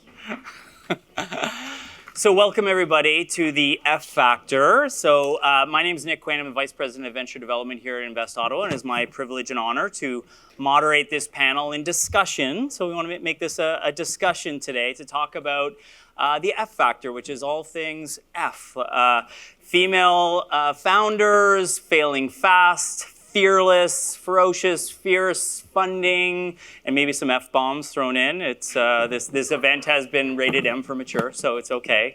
But really we're talking about, for this panel, going to be talking about the state of female founders, and in particular, it doesn't have to be exclusive to tech, but we are going to focus a little bit on tech because the diversity in tech is as disproportionate as you'll see, and certainly more profound than you see in other sectors. But certainly a lot of the points will bleed over into things that are non-tech as well. So I'm going to run through. I know there was a great introductions talking about all of the various awards and things that you have going for you, but Heather Ward, from CEO and co-founder of Tandem Technical, so industrial clean tech company that helps large emitters capture and recycle their carbon. And then we have JC DeHoop from The Gist, which is a online community that empowers and connects females through sport, right? And then we have Neha from 500 Startups. So if those don't know 500 Startups, they started off with an ambition to fund 500 startups. And now it's over 1,000 startups, I think. Or 2,000? Wow, they've got some old data online. In over 45 countries as well. So, and then we have Nita Tandon from Dalchini Stainless, who have healthy, sustainable food storage containers. And in addition to the awards that you heard rhymed off, she actually, as of today, Startup Canada Icon Award. It's hot off the press, so congrats. And knowing this group, if we did this tomorrow, there'd probably be some other award tomorrow or something like that. It gets old really quickly. Then we have Sandra Ng from Capital Angel Network. And for those who don't know, the Capital Angel Network here in Ottawa is one of the most active angel groups in Canada. And Sandra can talk a little bit about how the direction that's going. But there's an amazing growing contingent of female investors that are happening here in the angel community in Ottawa, which is awesome. And then last but not least, certainly Steph McGinty from Real Ventures. Real Ventures is the most active seed stage investor in Canada and several investments in Canada. So welcome to all of you. To start, the first question, yes, come on, yes, thank you. So the first question that I'm going to ask all the panelists, we're going to be looking forward and talking about what we need to do moving forward. But the first question is sort of state of things. We've heard a lot of statistics thrown out, but I want to get a feel from our panelists on how far we've come in say the last 5 years. And before doing that, we're going to involve the audience here, because actually a lot of stakeholders in this audience directly involved in this ecosystem, and curious to see how you feel things have come over the last 5 years. So don't put your hands up right away. You're going to have 3 options. The first option to put your hand up is that you feel that there's been very little, maybe a little bit, but not that much has happened to support female founders from launching businesses and growing their business. The second option will be there has been some change, some noticeable change, but in general would be considered small in terms of the change that's taken place to help female founders. And last would be you feel a fundamental change, a shift in how things have changed for female founders. So first one, who feels very little to none? Nice, okay, got a couple. Oh, there we go, another one, nice Bob. Who feels second? A little bit, noticeable. Am I allowed to say that? And then who feels a lot, a fundamental change, fundamental shift? All right, cool. Okay, so more fundamental than none, which is good, but for the most part, zeroing in on the lower amount, maybe changed by all those statistics that got thrown out that were a little bit depressing. So to start, I'm going to start with talking to the founders. We've got a great mix here of 3 founders, 3 funders, some from Ottawa, some from Toronto, great mix. So Nita, I'm going to start with you because it's been around 5 years, or a little less than 5 years since you founded the company. When you think back to where you were 5 years ago and starting it, what's your perspective on that question? Well, it was extremely difficult, I'll say that. So I started by coming to Invest Ottawa. So I'm from Ottawa. I thought this is the place that you go to start the journey. And so I would take the sessions on accounting and how to start your company and all of that. But when I would start having those conversations about how do I, financing, for example, I think there was, you could meet with an expert and speak to them for half an hour. And the expert said to me, your community has made a lot of money. Have you thought of going to them? And I looked and I thought, well, isn't Ottawa my community?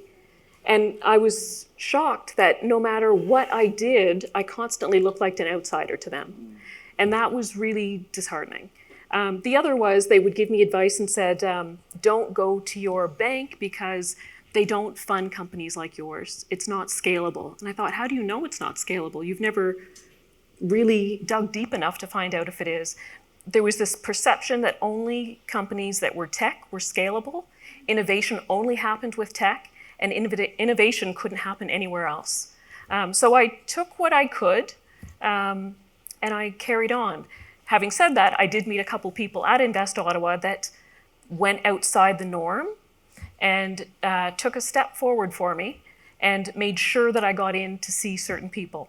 And we need more of that and less of the barriers. And do you think it's different? Do you think how different is it now? Do you think, or do you think you're treated differently now because you've got some street cred with all of these awards under like?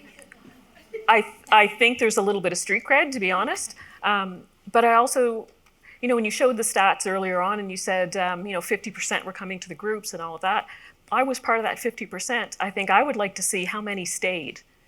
And so that retention factor and how many belonged. And so when I didn't feel like I belonged, the other was, this idea, so ageism was another one. So when you start your business and you're 40 plus, I'm now above 50, and that's, you're old for an entrepreneur. We're going to focus on the young. So I'm glad that you mentioned that because it did feel like this isn't the place for me. And so I just kept navigating to different places where I felt I belonged. So Heather, what about you? You're about 4 years from then to now. What's your experience been? Yeah, so I think just on that point of belonging, my background is a community builder. So I kind of, push through and find the tribe sort of thing. And so I know that when I first joined Invest Ottawa or some of the other investment communities in Ottawa, there weren't a lot of other female founders, so I was looking around for that community. There's a wonderful, obviously, founder community, but I think female founders in particular, and some of the barriers that we face, we do need that kind of support group. So we were really fortunate within the last year to have the support of Invest Ottawa and start the Ladies Who Launch group here of female founders. So when I first looked around, there was maybe a handful of female founders, and now we have, a boardroom full, and it's amazing to have that group around. So I guess I've been stubborn, and I've kind of created that group. I'm sure, so I think it's just pushing through those barriers and bringing those communities together. And so I'm really encouraged to see what Invest Ottawa and Ottawa in general has done to support female founders, and it's come a long way. Awesome, and full credit for helping create that tribe, because you're right, you were at the front of that. So JC, what about for you? So less time for you, you're just taking off, you're on a rocket ship there, but what's your experience from start to where you are now? Are you seeing any noticeable changes? Yeah, sure. So we fundraised this last year, so wouldn't be able to speak to necessarily the change in the last 5 years, but what we have seen in the last year is that there's absolutely a appetite to have those meetings with female founders and to hear their stories. I think that's there bar none. But it really does take an army. So it's a lot more than taking that first meeting. There needs to be people not only on the VC side, but on the angel investor side. There needs to be more mentors. There needs to be other female founders that you aspire to that are 1 year out, 5 years out, and 10 years out.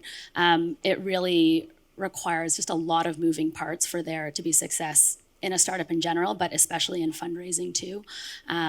So yes, there's been absolutely an incremental change in that we've even seen in the last year, but it just takes a lot. Mm. Yeah. So I'm going to go to the investors now. I'm going to start with you, Neha. You've actually been at it for a while because you were with 500, but you're with 500 before that with Mars, so well over 5 years. What are you seeing in the pipeline in terms of looking at this community and this, this investment ready or almost investment ready at the seed stage? What changes have you seen over that time?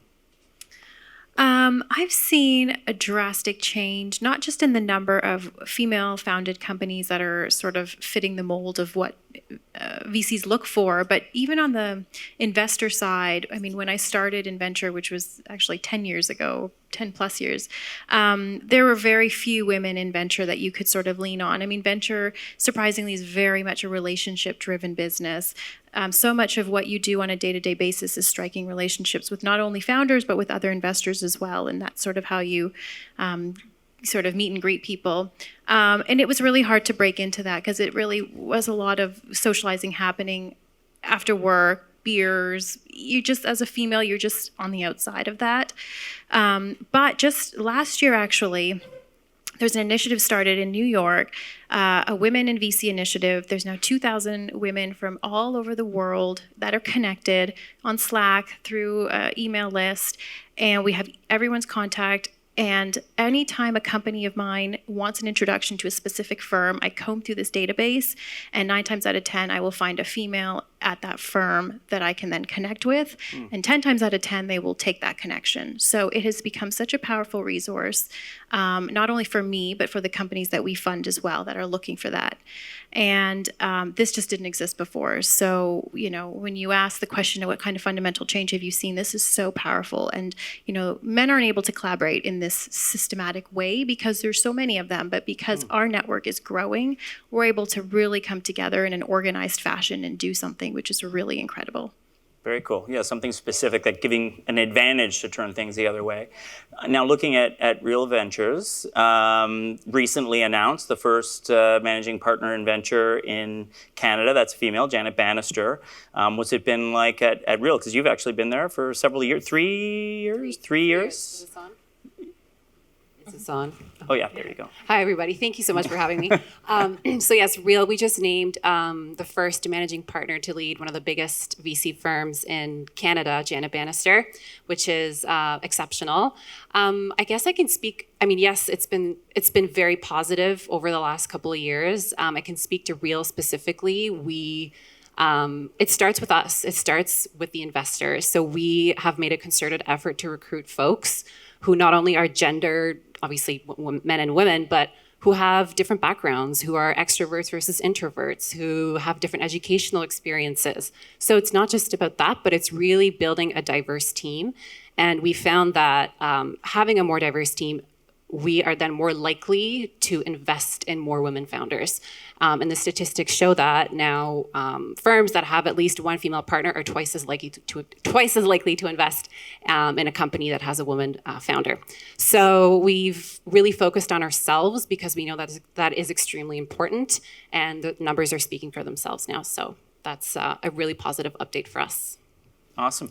And Sandra, you're looking around at all this stuff happening, all these people talking about the last 5 years. You're kind of like the new kid on the block and the investment computing part of this like new vanguard of angels with the Capital Angel Network.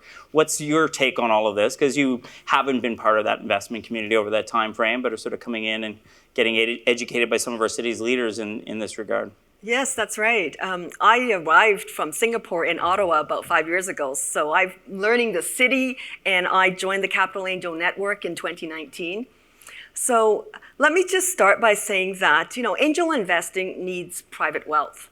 Globally,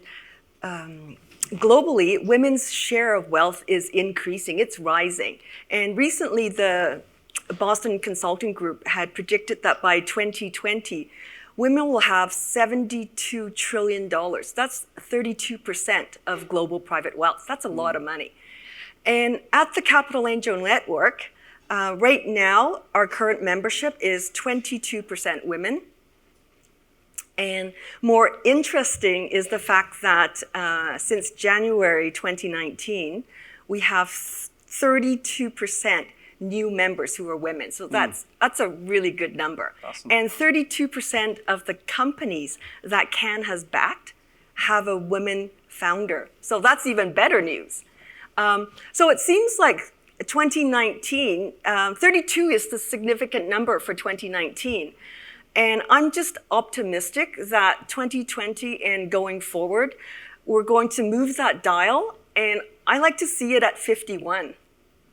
For sure. Awesome. Now, that said, based on Susan's calculations that she quoted, I think it's 217 years, I think I heard. We're pacing ourselves. And based on the straw poll of hands, we're making small progress, and noticeable but small. From a founder's perspective, if you were to pin on one thing, one hurdle, one blockage, one bias, one systematic thing that's in place, can you put your finger on it? Nita, go to you first.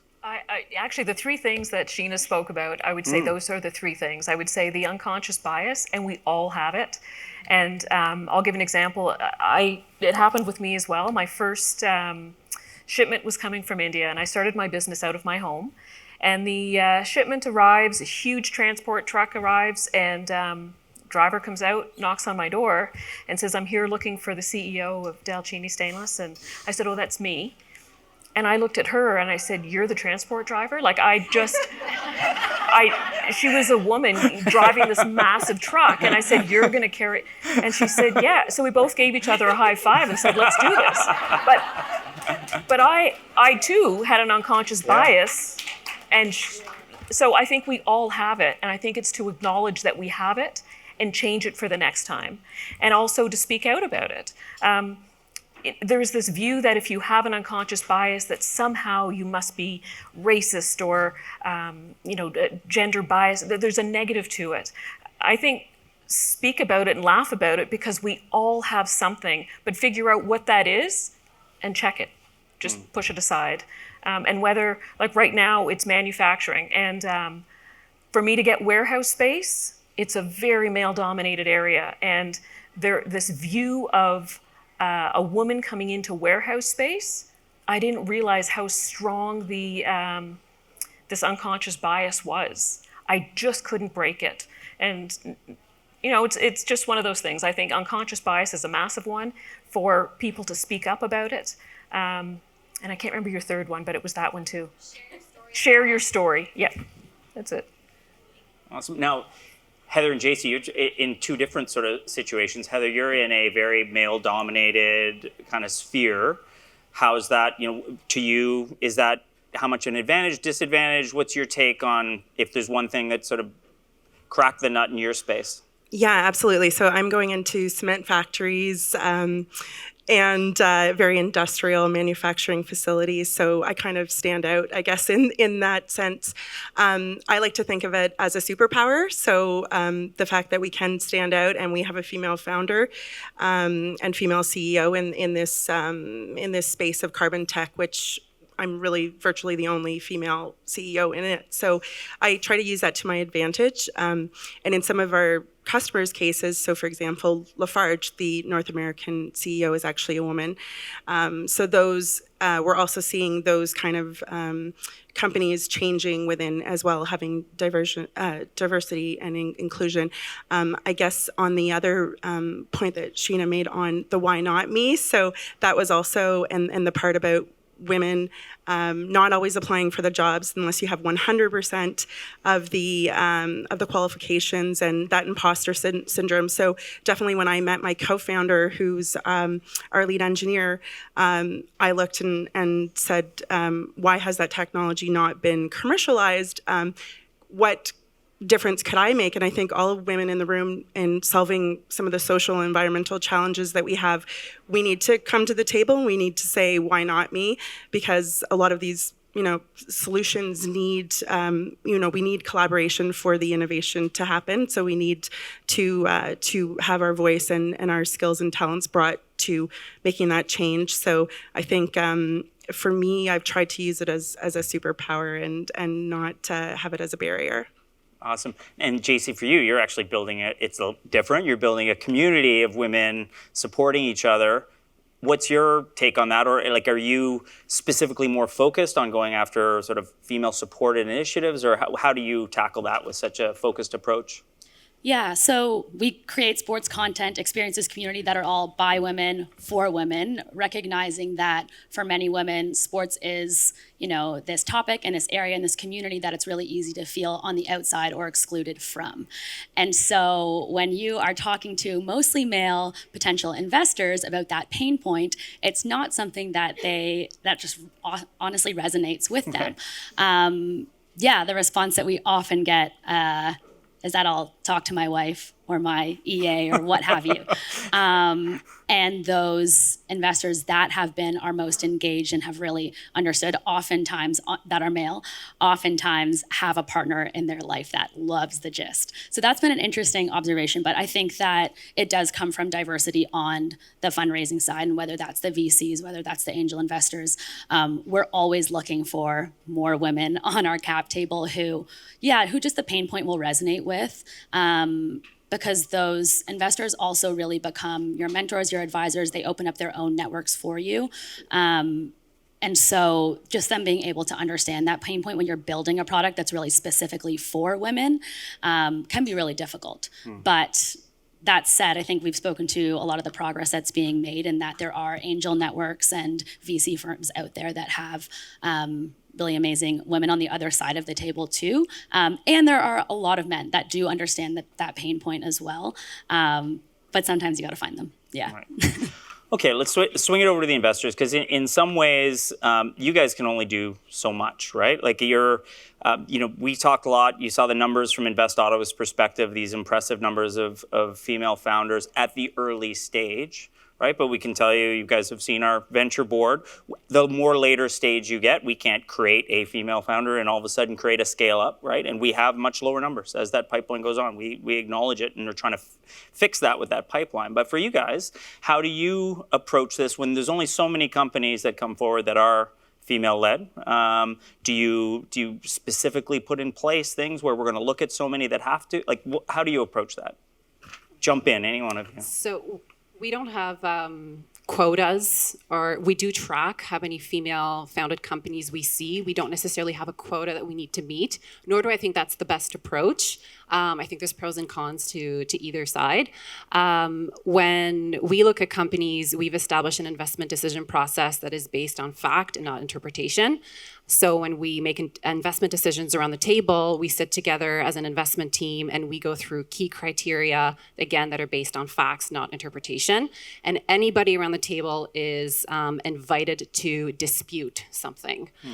So I think it's important as you build a team to build that environment where people feel comfortable arguing or just, I guess, stating their opinions, and an environment where the decisions, the way in which you're making decisions is done in a fair way, and acknowledging that we all have bias, as we've all talked about here. So that's a way that we've found has really helped us in the way we make our investment decisions. Cool. Anyhow, Sam? Yeah, we do constantly track, like as we're making investments, we'll pause every couple of months and say what percentage were female, what percentage were from outside this region, what percentage were visible minorities. So just to keep a pulse on things, just to do a refresh check on ourselves. And so I think we've fared fairly successful. We invest so much, so it's hard not to become diverse just by way of that fact that we're very active. But to your point, Nick, I often, like whenever I open up TechCrunch, even though I'm an investor, I get a little bit saddened that the only metric for success for all these great companies is funding raised. And I don't think that is the end all and be all by any means of what defines success for a company. And I think a lot of female founded companies are so successful in their own way, but they may not be investment ready, or they may not even be the type of company a fund is looking for, or they bootstrap and they become these amazing big companies with amazing revenue, and yet they're not celebrated. And so it's almost that we need to change what that metric of success looks like, and we can probably start to pin more companies on your leaderboard and give applause to those companies. Sandra, anything? Yes. Nice.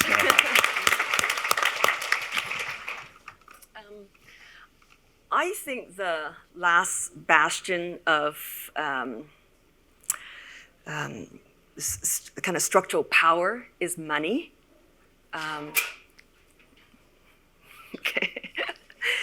So what I'm doing, because angel investing is from a personal perspective, what I'm doing is I'm putting on a pair of gender lenses, and I'm going to be looking and investing in talented female entrepreneurs so that we can make more money. There's nothing wrong with wanting to make money. So female angels, female founders, we're going to make more money. And I think this is going to contribute to what I see as a wave of female-powered capital. I think it's happening, and I like to be a part of that.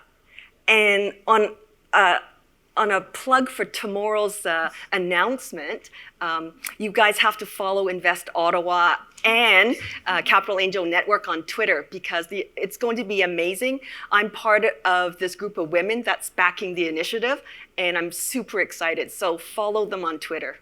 A teaser, I love it. Or come for the angel breakfast. Yes, I think there's still room. Is there still room? Yeah. Don't tell Richard. Yes. There we go. Okay. Yeah, Richard's not here on the fire Right. on the fire code. So Thank God. Twitter, come to the breakfast. It's really exciting, and I'm super excited to be part of it as well. Okay, awesome. So let's talk a little bit about the imposter syndrome, because that's been brought up a few times, and all founders go through it. But sounds like, certainly, talking to my wife and others, I know that they, live it a little bit more. Tell me about your experiences in that on the founder side. Maybe I'll start with you, Heather. You jumped into this clean tech space as someone who's a non-engineer. Any Yes. doubts along the way? So I came from a family of engineers, so I'm pretty good at learning how to communicate with them and translate what they're actually trying to say, I guess. So, definitely.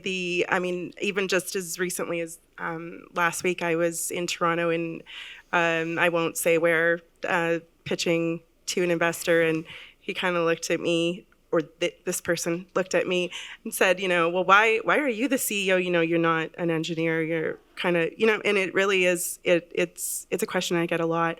But I really, I think you have to ask, why not me? And so I've had two successful startups in the past, and a background in product marketing and launch and commercialization. And this is technology that needs to be brought to the world to help mitigate climate change. So I had to kind of get over that and get the confidence. even to do more events like this. And it's something that I'm very passionate about bringing to the world. So I think we have to, again, with the support network of this amazing community and fellow female founders and male founders and allies. My dad was an engineer, and so he was one of my biggest supporters from the beginning. So definitely having that strong background. So I think you have to push through it, and you have to ask the why not me. JC, how about you? Yeah, imposter syndrome is very real, especially, sports especially is definitely an industry that lacks in diversity. A big thing, I think Katie mentioned it earlier in the first keynote, but our team has really tried to just lean into being comfortable with being uncomfortable and recognizing that in those moments when you're like, I'm not qualified enough for this, they're looking at me like, why is this young woman even here in our office, kind of thing. Those moments of doubt are really when you grow, and when you push yourself into those positions and situations is when you really, just grow out of it. So that's kind of the mentality that our team has tried to take with whenever we have those moments. And it really honestly benefits for those of you who are startup founders, having a team that you can really lean on and you can just turn to in those kinds of moments when you're doubting yourself is so important. So that's been a big thing for us too. Nita, how about for you? Imposter syndrome, I would say, is absolutely real. For me, it was my background's in health sciences. So for me, it was the science, the data, the scientific was easier for me to explain. But to get up on a stage and explain the entrepreneurial, the business side of things was a challenge. And what I found really difficult was when I started getting calls. So I launched the company 5 years ago, but I started selling in November of 2015. In January of 2016, so we're really talking 2 to 3 months, I started getting phone calls from Discovery Network in Los Angeles. I started getting calls from the Oscar Awards, the MTV Awards. I just felt like if they knew that I'm working out of my basement, this would never fly. And I just got nervous. In your pajamas, it's it was tough hard, to do. yeah. But I said, if they're calling me and if I'm getting these different awards, and for me, I didn't start to believe in myself until the awards happened. And it did make a difference. And then I finally started to say, maybe I am doing something right. And when I would get in front of people and they would ask me about why is it you that is going to be successful in this company? What is it about the science? That was my comfort zone. That's when I could excel again, because I don't know if everyone knows, but BPA was banned in baby bottles. It was not banned in anything else. And so, in fact, the average person thinks that we're a lot safer today because BPA was banned in baby bottles. In fact, it's quite the opposite. We are consuming more today than we ever have. And I thought for someone to be able to explain that would be me, because it's being buried everywhere else. And also as a mother, I know that the dangers are to kids more. So I thought, okay, there's me as the mother now. I can actually explain this to another mother in a non-scientific manner. The other is that, is there anyone that's East Indian in this group here? So, well, I guess, okay, 2, 3. Speak of lack of diversity, so we got to work on that one too. But I will say, if you are South Asian, you have used stainless steel. It's kind of part of our DNA. It's something we've used.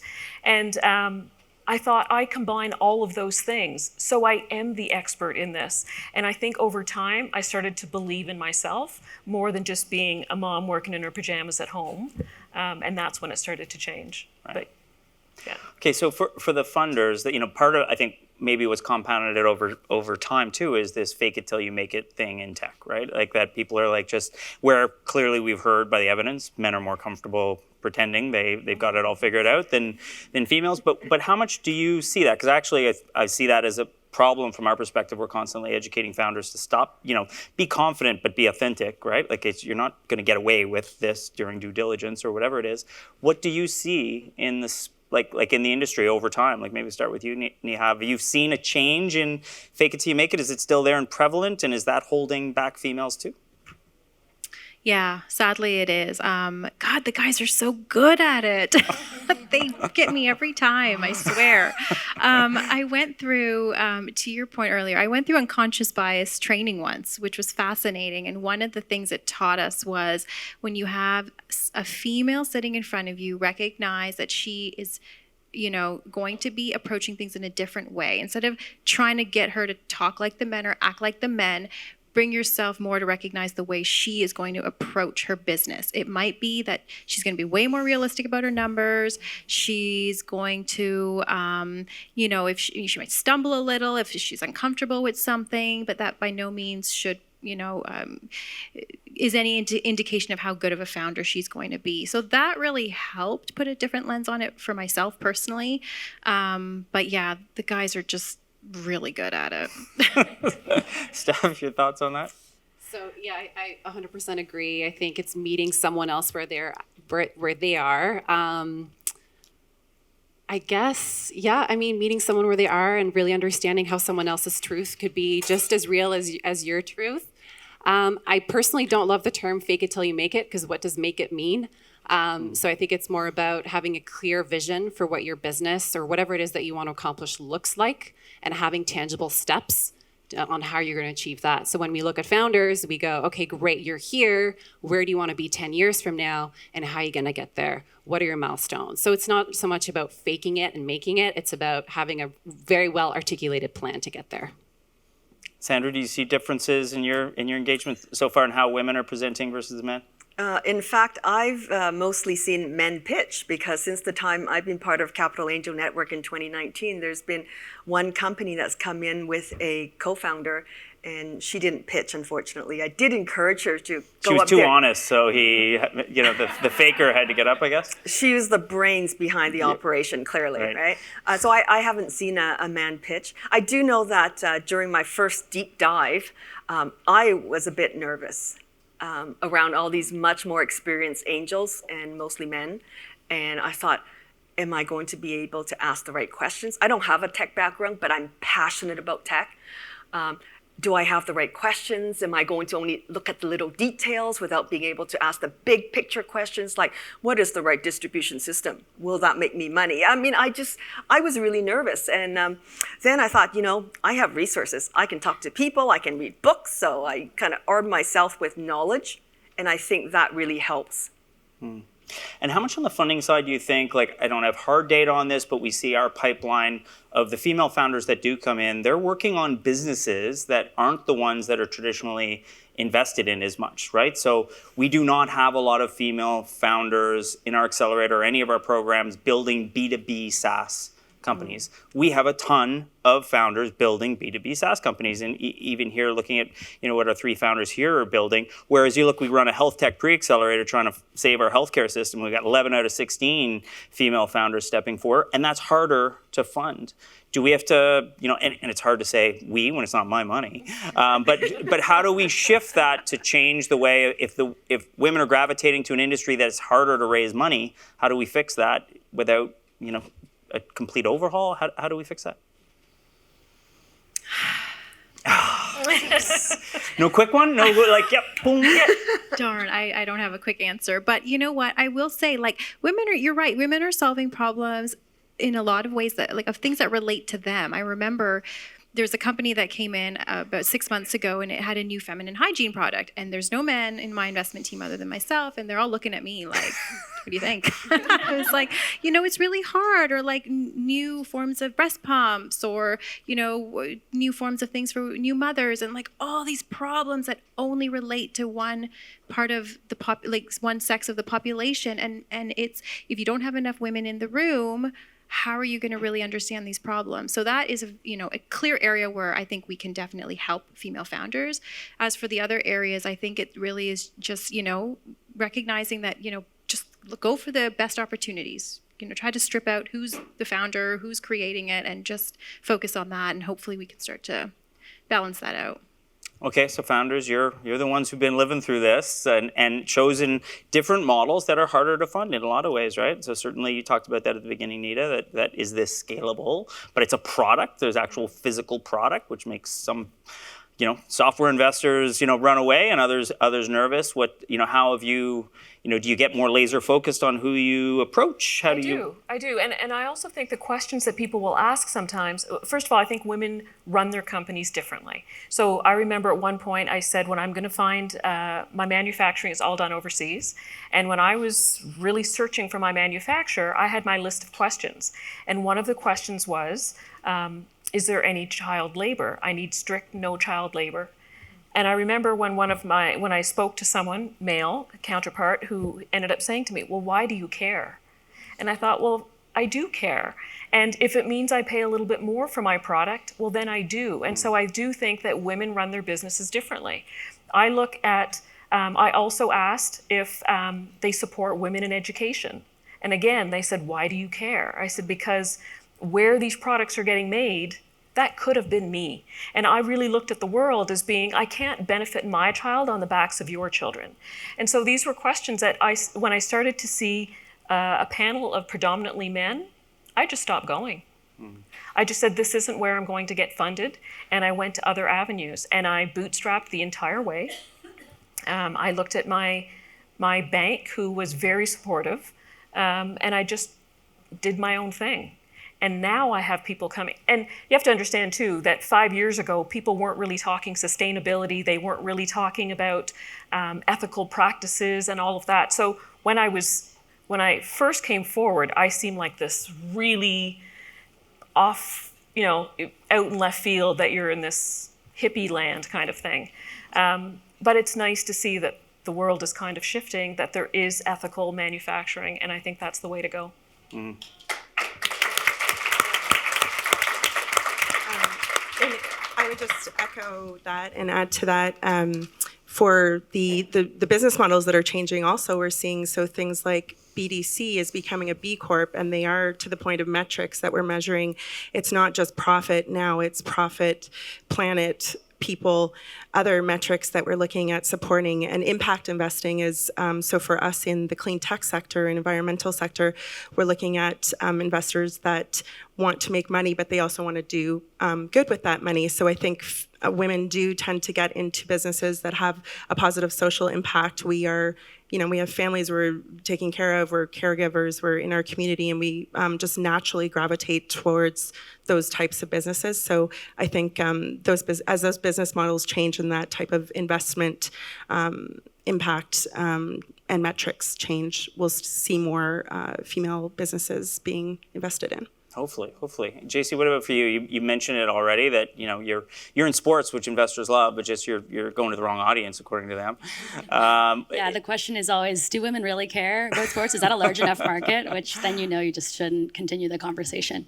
Yeah, I think I have noticed a trend, especially we just went through an accelerator in the States and seeing a lot of female founders giving their pitch to a lot of investors. I do think there's a stigma around and we've had many investors say this after hearing our pitch, that it seems like a lifestyle business or that it seems like a hobby, which is the worst thing when you're looking to raise money to hear. But that is, and again, there's that unconscious bias that's there, but for I think a lot of these solutions that, again, somebody on the other side of the table just doesn't really resonate with them and they don't understand it. It's very easy to see it as, oh, this is a bricks and mortar or what have you kind of thing that isn't really venture backable and doesn't fit into my investment criteria sort of thing. So we've seen that quite a bit. But I think that the other side of this is absolutely, you really shouldn't be measuring a startup success by the amount of money that they've raised. It's just this really glorified figure that the reality is there are so many other ways to find money. And while VCs can be incredible for a very select few, the reality is that they're not the best option for many, and for many female-founded businesses especially. And so that's something that it took us a while to realize too, especially when you're in different accelerators and you're in a really technical kind of space sometimes. That's not always the mentality that it is, look to your friends and family or to those angel networks there's a lot of alternative ways to fund your business outside of VCs that I think are overlooked because that fundraising total is that big glorified number that's going to be in Fortune magazine or what have you. And the reality is that for many businesses, that's not going to be the best solution. And for many founders, that's not the best solution too. It's not always founder friendly. Sorry for the funders here. But that's just something to keep in mind as well, and to really think about your business critically and to think about it in a different way, and recognize that this mold that's been really successful in the startup space isn't necessarily going to apply to you. You're doing something different, and that's okay. Yeah, and I mean, to Steph's point, some founders of thinking faking it until you make it is raising money, as opposed to building a business, and then they find out raising money is just that you haven't made the business, you just own less of it now. So I do want to give an opportunity for audience to ask questions. Sonia's got a mic there, so if you raise a hand, I have lots more, so don't worry, I don't need you. But if you do have questions, I want to give you a chance to jump in. So make eye contact with Son, and she can get you in the mix. Or Katie's over here too, so you can grab Katie. So actually, I want to shift over to Janice's book, actually, and the theme of it, which is kind of cool because you're all leaders. We're talking about founders, funders versus founders here, but you're all female leaders.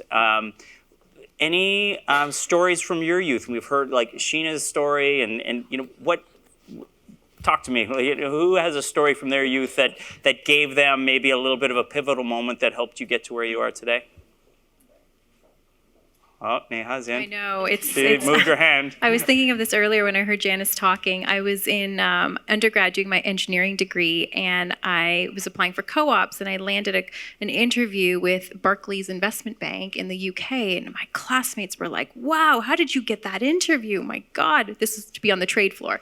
I was like, I don't know. Oh my gosh, I have no idea. So go in, I'm sweating bullets. And the first thing he says to me, he looks at my name, he looks up at me, does this 3 times. He's like, oh, Neha's a girl's name. So 2 things I learned from that day. 1 was I'm never going into investment banking. And 2 was just like, I'm just going to fight harder. Like, it just kind of gave me that, like, this is not going to happen again. So that was. But you didn't go into investment bank, but you went into investment. know, So shoot. you just veered slightly in some ways. Shoot, A very you're right. male-dominated industry at the time. Yes. I know, but yeah. Anyone else? Yeah, Nita? So I grew up here in Ottawa. I immigrated with my family in the 70s, came to Ottawa, grew up here, went to school here, never really had, I didn't have any issues with my friends. Like, there's a lot of people say, was there racism? Was there this? I didn't. I grew up in the West End. I do remember, though, having my Indianness be at home, and my at school was sort of the Canadian side of me. And then at one point, I ended up going to the University of Waterloo. And I remember being very nervous of, oh my gosh, like, are they going to accept people? Because every page you looked at was Caucasian people going to university. I thought, oh my God, am I going to be accepted? So I went, but I tried very much to not let anyone see me being different. And then I remember taking a job in New York City. And I remember it was the first nursing home for AIDS patients, and it was a startup, and it was at the time when AIDS patients there was no cure, there was no treatment. It was you were going to die, and the only nursing homes they had were for the elderly. So I went down, and I remember my nurse manager, it's a long story to get to this point, but my nurse manager at one point gave me a card. It was this November. I'd been working with her for about 4 or 5 months, and I said, oh no, it's not my birthday. She said, well, no, open it up. And it was Happy Diwali. And I remember thinking, oh my gosh, she saw all of me. And she was this person, and she said, and I started to cry. She said, oh, did I insult you? And I said, no, I've just never in my how many years had someone acknowledge that. And and also there was time where there was a lot of Haitians that were coming in, and they spoke French. And they said, can you come and speak French to them? And so I just felt like there was so many different aspects of me, and all of them were valuable, and all of them were finding a solution. So I think after that experience, I looked at everything as that every part of me is valuable, and every part of me is okay to show. So I think that was pivotal for me.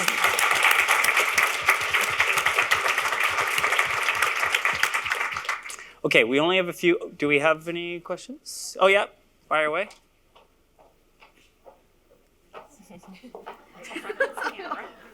I would say Donahue's coming with the mic, but only like 5 people in the room would know who Phil Donahue would be. Hi, thank you. Thanks so much for all of your wise words and just being so badass up there. Thank you. It's really inspiring. So my question comes from the perspective of, for me, like not leaving anyone behind is really important. And I myself am LGBTQ, came from a working class immigrant family.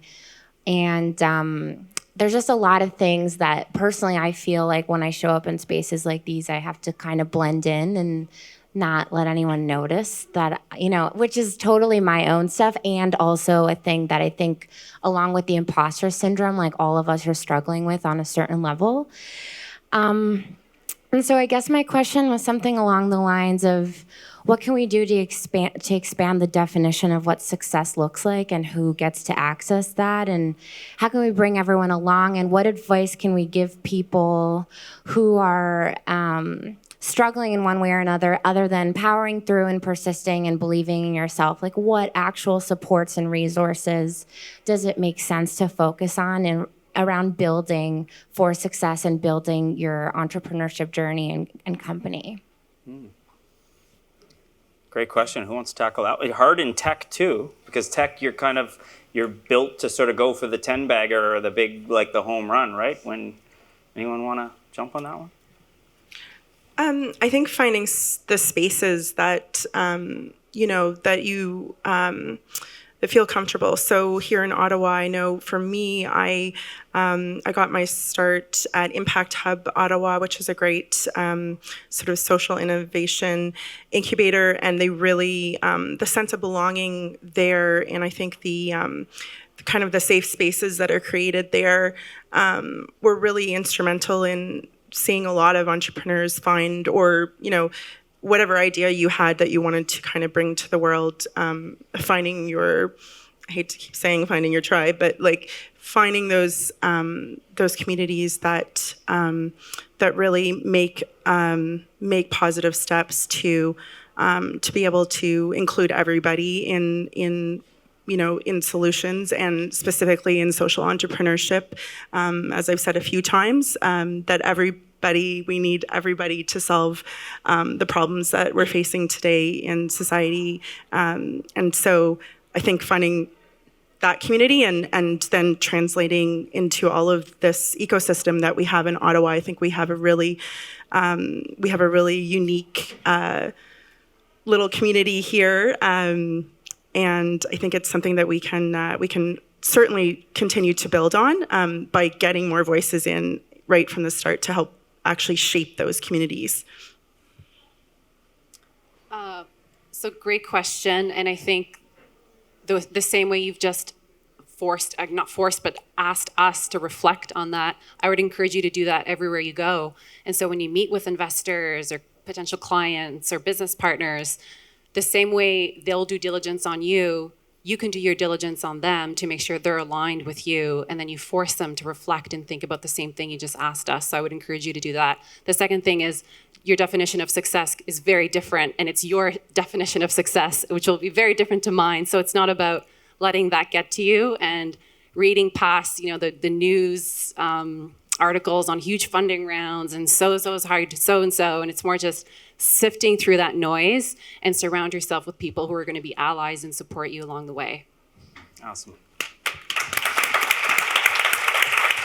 Well said. We are out of time. I want to thank the panelists. Absolutely amazing discussion. Really appreciate your time on this and all of your wise words. You got a lot of applauses along the way, but one more. Thank you.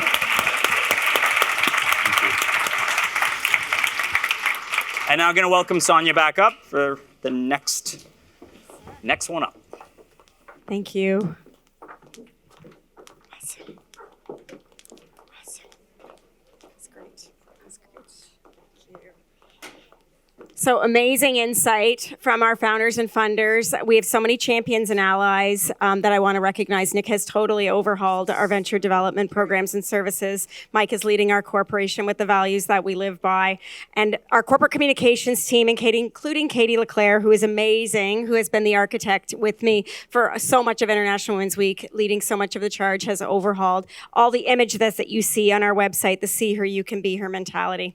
And as we wrap up tonight, we have an incredible keynote coming from Melissa Hanna, who comes to us from Los Angeles. She is the founder and CEO of Mommy, which is revolutionizing maternal and child care with a patient-centric management platform, making it easier for practitioners to make referrals and collaborate on proper individualized and personalized care. Please join me in welcoming her to the stage. She spent the day with us. She is incredible.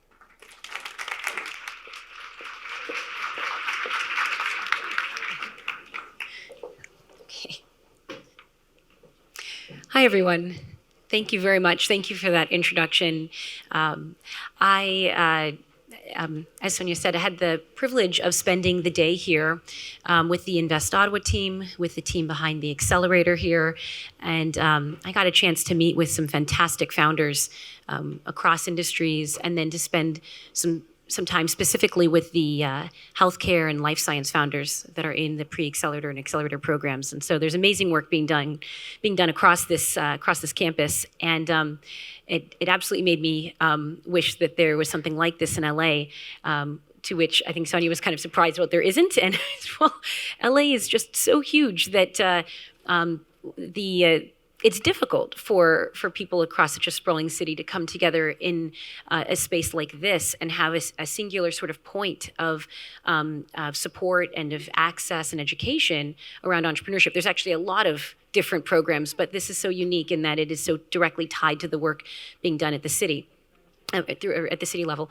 So I'll first reintroduce myself. My name is Melissa Hanna. I'm co-founder and CEO of Mommy. And as was shared, Mommy is a comprehensive prenatal and postpartum care coordination platform. And that's a mouthful. And it has taken me years to figure out how to put those words together in a way that captures what we're trying to do. And part of the magic is that it doesn't necessarily mean any one thing to any one person. And from there, I can sort of extrapolate out what the vision of Mommy is depending on the audience. And this is such a key part of being a founder and figuring out how to pitch your vision to different kinds of folks that you're in front of, whether those are potential co-founders or potential investors, potential advisors, potential customers. You have to find that magic mix of words and phrases that creates a vision in someone else of what that could be, that thing that you're trying to build and that solution that you're trying to offer, but also creates space for a big question of, well, what is comprehensive prenatal and postpartum care coordination? And that's just one of the many lessons that I've learned along the way of building my company.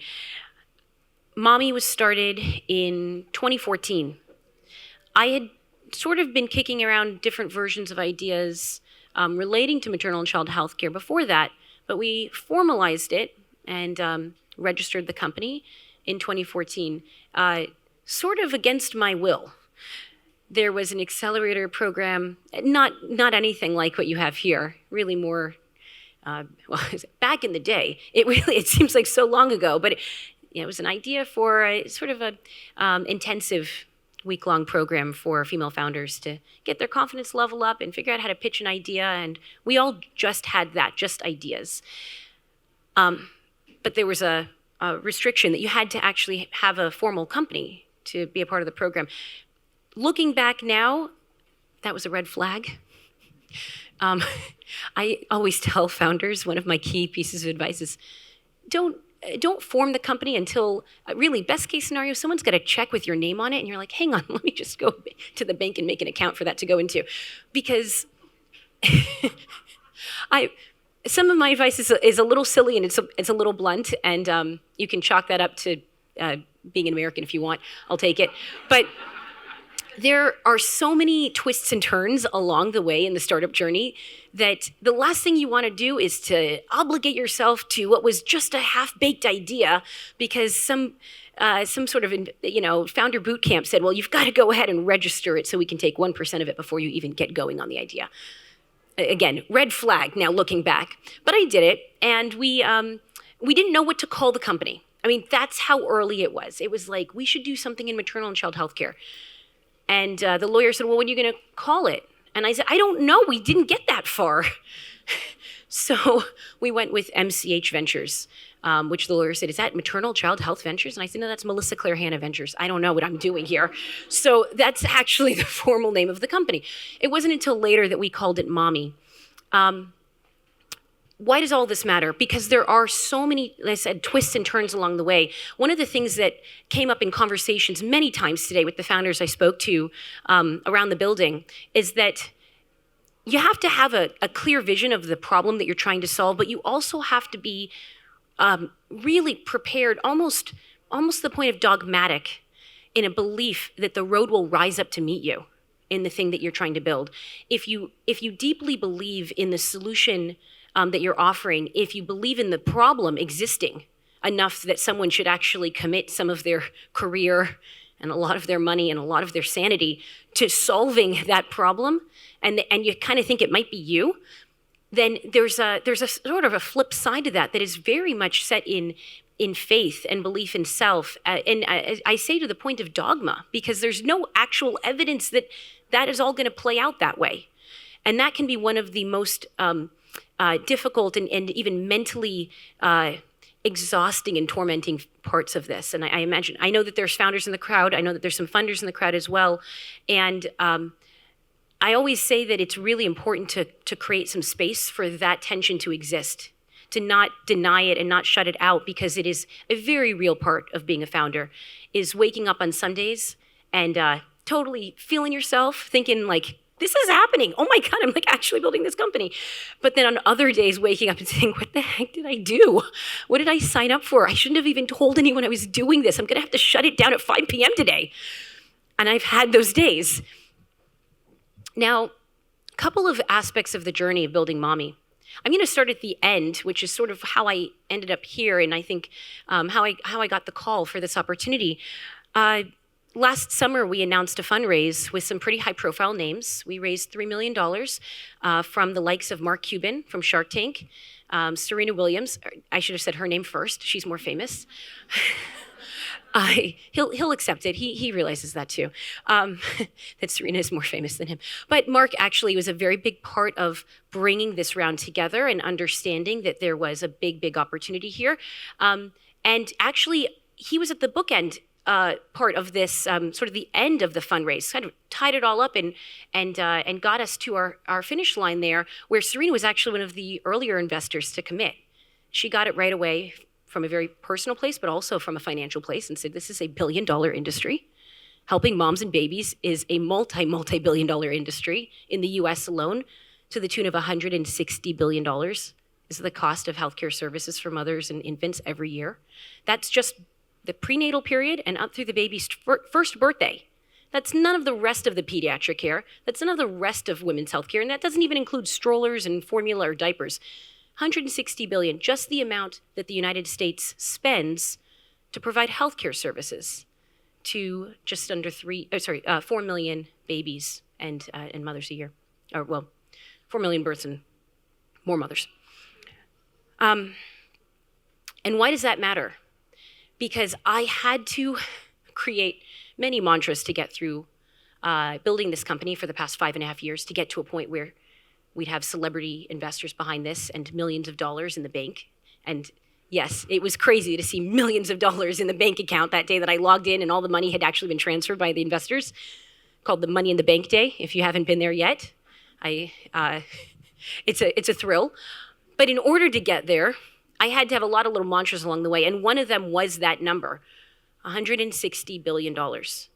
Because as the founders shared in the panel, you walk into a lot of rooms where people, they laugh, they don't get it, and they ask you in a way that's all too earnest, that makes you start to really question your own sanity. is that really a viable business? And it sounds so, you're like, you know what, maybe, hang on, I should check my pitch deck again. I don't know, maybe I'm not supposed to be in this room pitching you my idea, because that question can really kind of start to spin your head. And you hear it enough times, as I did, to the tune of about 250 pitch meetings with investors and venture capitalists, that you start to question whether or not you do have a viable business idea. So you've got to have those things you can kind of come back to and say, yeah, that's a whole lot of money to be spending on healthcare for mothers and infants in the United States, and then to still end up with the worst maternal mortality rates of all developed nations. That's a whole lot of money to be spending to be doing such a very bad job. And that's what kept me up at night, and it's also what got me up in the morning to go and face this another day. Now, that's the sort of, I would not say the end of the journey, but that is sort of getting us up to where we are now. So for the past 6 months, I've been spending $3 million. No, I've been hiring people. I've been working with my co-founders, our CTO and our chief nursing officer, who are my two co-founders, who oversee the tech and clinical sides of the business, and I oversee operations. And it's sort of, with our powers combined, we can actually take on this problem. That's what the investors saw, was not just me and my sort of doggedness about this, but actually that we might be the team, that we are the team, that we had that perfect balance of technical, clinical, and operational abilities to take on the US healthcare system. And building out the team has been the biggest part of my job for the past 6 months, since that fundraising announcement happened. And it's also led to a ton of opportunities to share the story and to coach and mentor. And many times I get a call, like the one that I received from the InvestOttawa team, and I think to myself, they definitely called the wrong Melissa. Like, there must be another Melissa Hanna that is worthy of this opportunity, because who am I to speak about this? I am still in the middle of the beginning. That's how it feels most days of the week. But then I get to be in spaces with founders who, frankly, and I told several of them today, you're just a smidge behind where we're at. You're much closer than you think. And it's important to tell people that and to remind people that you've come a long way. And sure, there still is more road to show up for you, but you're farther along than you think. And that proximity is very important between companies of our early to mid-stage, seed stage company, to pre-seed stage, because it does actually create the opportunity to provide real feedback. And I realized I have real stuff to share. I actually have been through a lot of things. I've pitched a lot of people, and I've seen a lot of things, and I've screwed up a lot of times. So I can share that. But actually building Mommy was not at all part of my roadmap for myself professionally.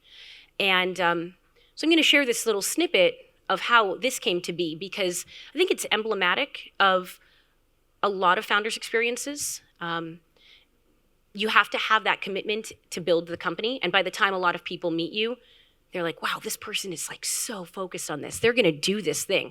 But not everyone gets to hear the backstory of how you got there and what pain and torment you may have gone through to get there. And so my sort of behind the curtain story is that I never intended to work in the field of maternal and child health care. Not only did I not intend it, I swore that I would never work in this industry. Now, I mean, as a child, like, why would you do that? I mean, has anyone ever swore to themselves, I will never be an astronaut? No, but like that was how I felt about maternal and child health. The reason being that my mother is one of the pioneers of the industry. So I didn't want to live in her shadow. I was pretty sure about that. I didn't know what I was going to do with my life, but I was pretty sure I was not going to live in my mother's shadow. She had designed some of the most successful maternal health and breastfeeding programs across Southern California. They were so successful in their early days that they grew and grew and got replicated at health systems across the US. People said, we want to do what she's doing in LA, where we're from. And so she really became a leader in the conversations around creating programs for maternal and child health. And 10 years ago, she had really hit a point in her career where she just sort of swore off the industry and said, I've done all I can here, and we're still not reaching every mom. And we are still not connecting the providers the way we said we were going to with these programs in the hospital and out the door, in the allied health community, the folks that go visit you at home when you have a new baby, the folks that teach you your breathing classes and your infant feeding classes and teach you how to diaper and prepare for labor and delivery, all of the birth educators, birth workers, and other professionals that are advocates along the way, that are not your OB/GYN or your pediatrician. I'd hear her rant about this to the point where she ended up actually leaving her job at the hospital. And I said, what are you going to do? She said, I'm going to go out on the road and I'm going to go visit a bunch of people in their homes and I'm going to go back to the basics. And she got an RV, a Winnebago, 25 feet long. And she actually drove around Los Angeles, which in itself is a full-time job. But she did this. And the inside looked like a really cute doctor's office. And she went around and she did in-home lactation and postpartum recovery work. And she's an OB nurse by training. And about 5 years in, she came to me and she said, have you heard of HIPAA? I don't know. She's like, it's a law, okay? It's, well, I mean, this is a policy in the US. It's like, this law is coming. It's going to affect all of us. We're going digital, but we have to go securely digital and actually find better ways to communicate securely, and we can't use SMS texting anymore, not with the patients, not with the providers. We all have to go onto digital charts, but the digital charts have to be secure and they have to be encrypted and all this stuff. And I don't know, I'm freaking out because I went to this class on it and all of us, home health providers are nervous about going digital because we're using paper charts right now and, checking boxes on our clipboards when we go to people's houses. I said, Mom, this is a tech problem. I think this is fine. Like, we can solve this. I'm going to look online. I'll find you an app. It'll be done, okay? Because that's what millennials say to parents. And I went online to try and find the app. Like, oh, Mom, you're a lactation consultant. Well, the App Store has something for everyone. So, we'll just start there. And I couldn't find anything.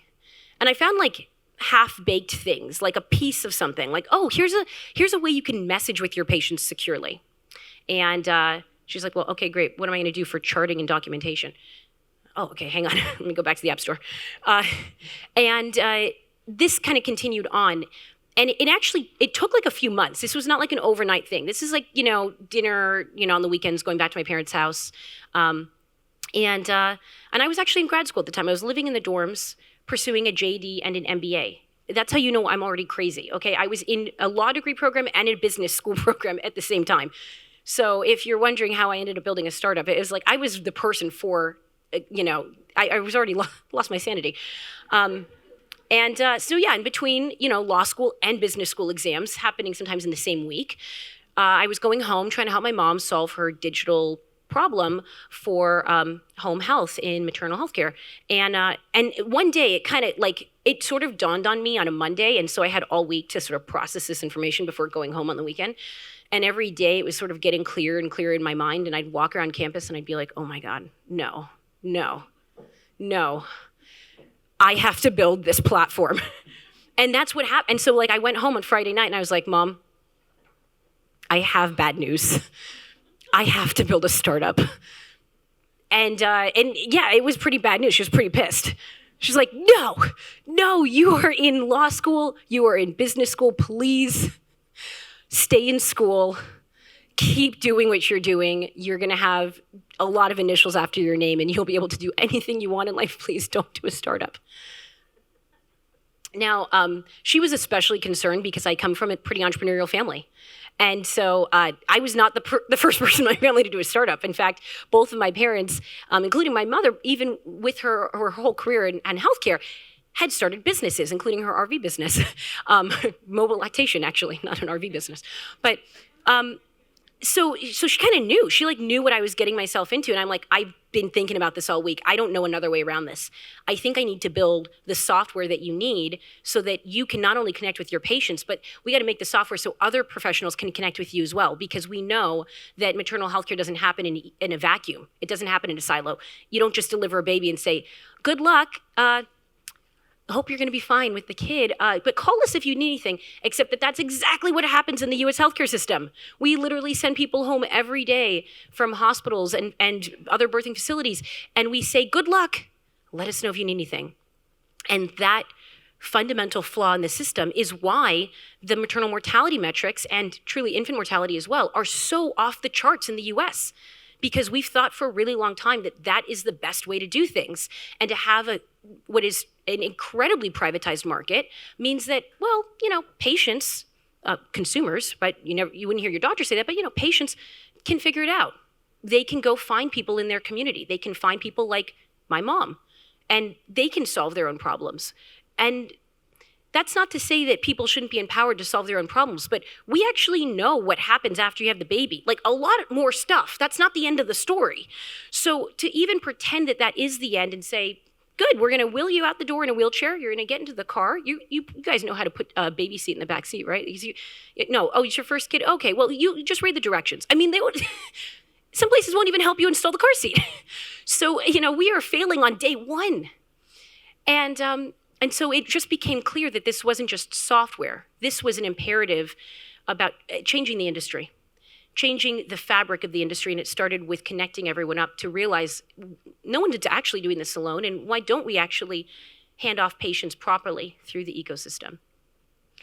I used to call this care management. I know there's actually some care management companies here in the building and in the accelerator.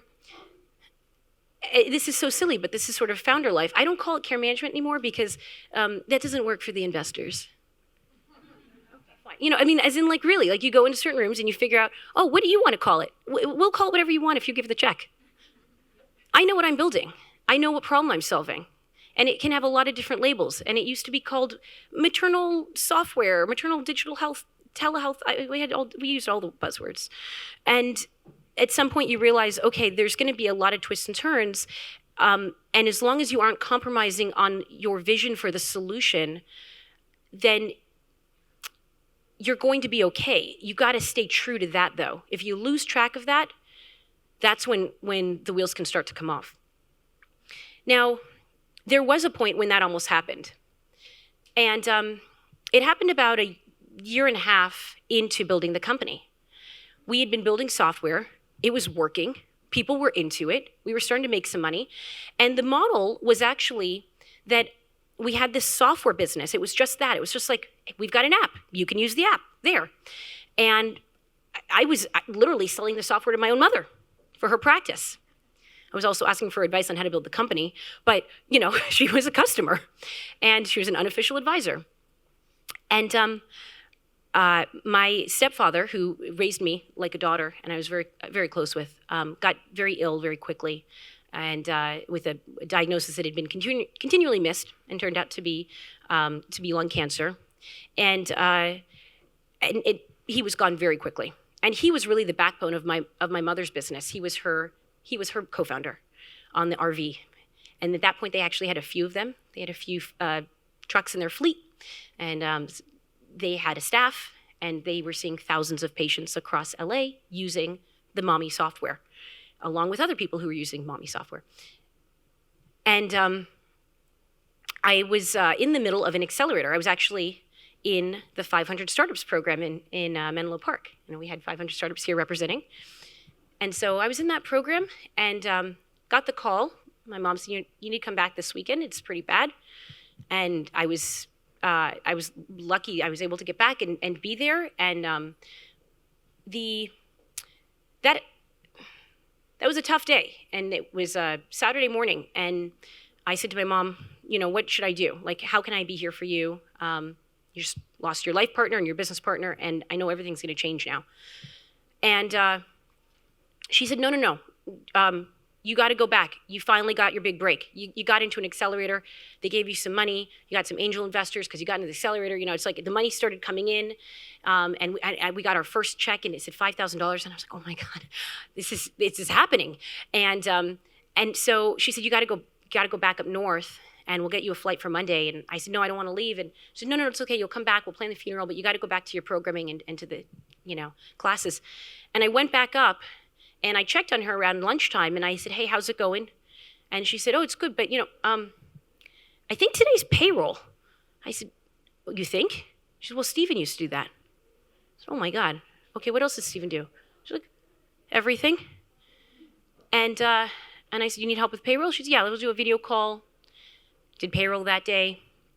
And realized pretty quickly, after a few more days of calls and comments, I think Stephen actually did that part of it, and got to pay the insurance again, and got to get the truck fixed up, so someone's got to pay the auto mechanic on that, that I wasn't going to be able to actually live out my dream of building this software platform that powers companies like my parents if my parents couldn't, and at this point my mother couldn't keep the business open. And so I went to our investors who were pretty new. Some of them had only just written a check days before my stepdad passed. And I said, we have a really big problem. The only way that I'm able to build this company is the privilege of having a family that's supporting me.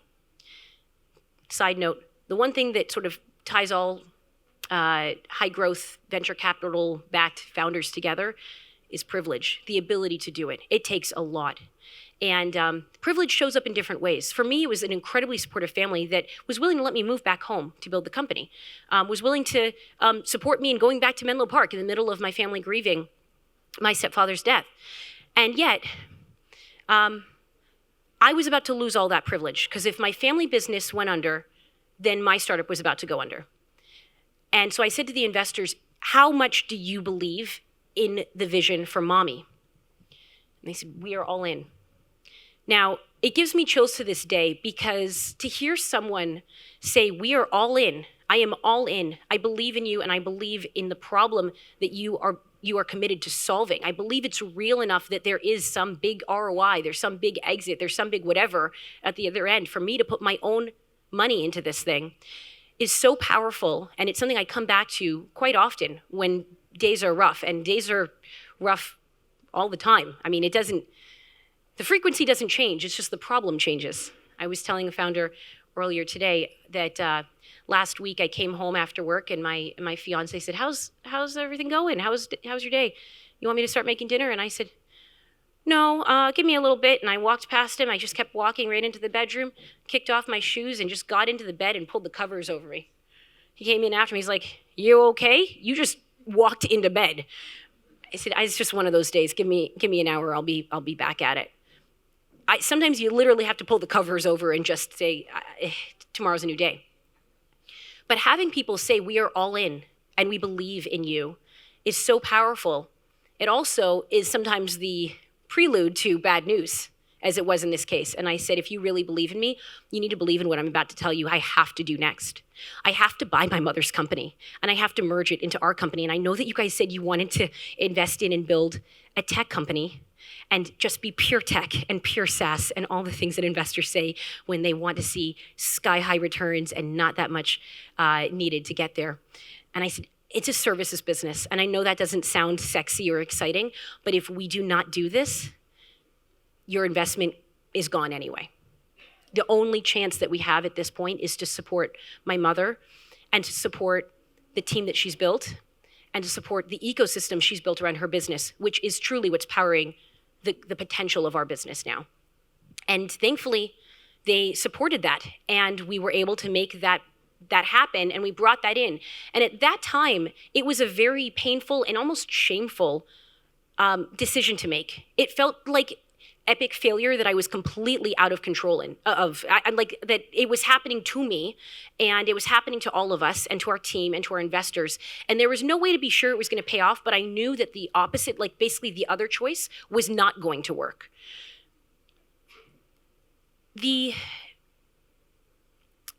About a year and a half later, and along the way of the year and a half, we continued building the company. And I was splitting my time between running a software business and being whatever I needed to be to support that, and finding the rest of our tech team and working with our CTO to really build that out, and working with my mom on a daily basis just to make sure like her staff was covered, that the trucks were working, that the patients were being seen, running things, on calendaring, trying to book and schedule. I was answering the phones, and I was doing everything that needed to be done on that small family business to keep that going, while also trying to build what had to be pitched at that time as, this is $1 billion opportunity, right? It felt like such a cognitive dissonance. And that's that tension that founders feel. It's very real. It looks different for everyone, but it feels the same inside, which is, am I even doing the right thing anymore? Is this even like a viable path to building the company I originally told people I was going to build. And that's where that shame comes in, is that question of, well, maybe it's not. And then how horribly embarrassing will it be to have to go back and say, we ended up with something else. We took an off ramp and I thought we were going the right way, and it turns out we've got this now. And about a year and a half later, we got into a different program that was very focused on healthcare companies. And I went to go pitch a bunch of insurance companies and health systems and hospitals. At this point, we had software that was going out in the market. We were making money. We were providing and powering services through the platform. But I really knew that this was not going to work until it got into the healthcare enterprise, until we were able to pitch it and get it into the biggest players so that everyone would be able to have access. All the providers within that network and all the patients would have access. And that was always the end goal. And we finally got to a place where we could get into those rooms. It's not to say that we weren't trying. We were trying for a year and a half, but it took that long for anyone to even take my call and let me into the room with a C-suite executive or even a handful of them. And when we got in, I was feeling so ashamed. And I didn't want to tell people what was really powering the business, what was making most of the money, which was the services side. It wasn't, the software was making money, but services make a lot of money versus software when it's in its earliest days. And no one likes to really talk about that. And a lot of companies, truthfully, behind the curtains are powered by services dollars in the earliest days of their businesses. And that was happening for us too, but I didn't know that that was a common thing. So I went in and I spoke with the C-suite of some of the biggest names in the US healthcare system. And I said, we've got software that if you could connect it up to your folks in your industry, it would be a game changer. It can do this, and messaging and video calls and support groups and all these great features. And all you have to do is just sort of plumb in and wire in the Mommy platform into your current EHR, your electronic health record system, and your tool set. And I got a lot of people saying, that sounds great, very exciting, as the first comment. And then the but came. And the but was, that sounds great. We love the idea of, software and all this, but we don't have enough people here to power this program. I mean, sure, you could plug in the software, but we don't even have the staff to actually take care of every mom in the building. That's why we don't. Behind closed doors, right? Behind closed doors, people will tell you, I'm not going to buy that software from you because this is what's really happening with my company. And that's what I kept hearing was, well, we don't actually have the operational capacity to power this software deal. We don't have enough lactation consultants. We don't have enough doulas or midwives or nurses or chiropractors and other allied health professionals. And you know what came out of that? I said, well, what do you need then? They said, well, it'd be really great if you guys were a services business. The road rises up to meet you. Lucky that I just bought a services business 18 months prior and knew how to run that thing better than anyone, and had figured out all the kinks in the system, all the flaws, all the things that made it challenging to run a network of lactation consultants around the worst city to drive in the entire world, or at least in the US, I should say. I shouldn't go so bold as to say LA is the worst of everyone. It's just the worst of the United States. Anyway, lucky that I ended up being that person. So when you talk about founder market fit, it continues to be relevant, that question of like, are you the right person? Are you the right person? And when I got in the room with Serena Williams, and when I got in the room with all the other people that also invest in this round, although they're like, it's fine, she can get all the attention, but don't forget, we also give you money. When I got into those rooms, I was able to say, I know what the market needs. I thought I knew what the market needs, and then I went out and validated it, and here's what the market really needs. And lucky for you, you're sitting across from the person who can actually do it. And that's what ended up getting this cash in. But there are challenges that continue on. They're different now. Now I'm learning how to build and grow and manage a team. I'm learning how to scale across the US. I'm learning how to support other founders on the journey too. And that's part of spending the day here and meeting all of you. So that's a snapshot of my journey. And I wanted to just take some questions and have a conversation for the last few minutes.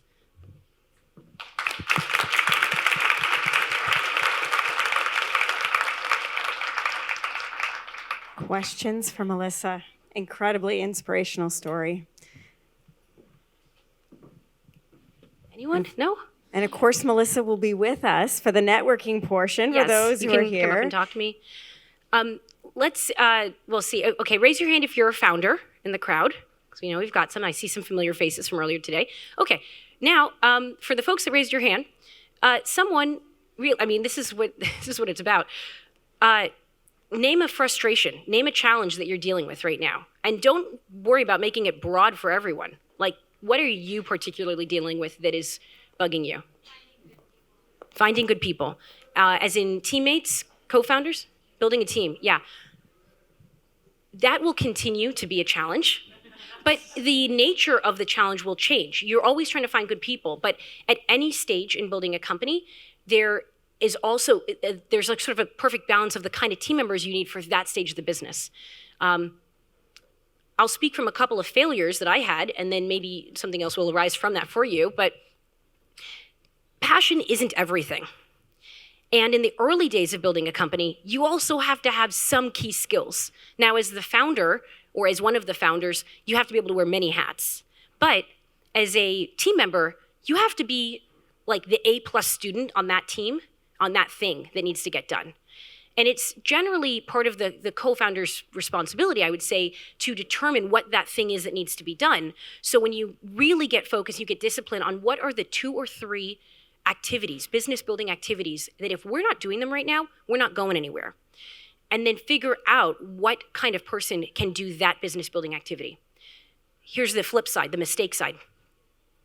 You know that there's 2 or 3 business building activities you have to be involved in, and they're different for every business.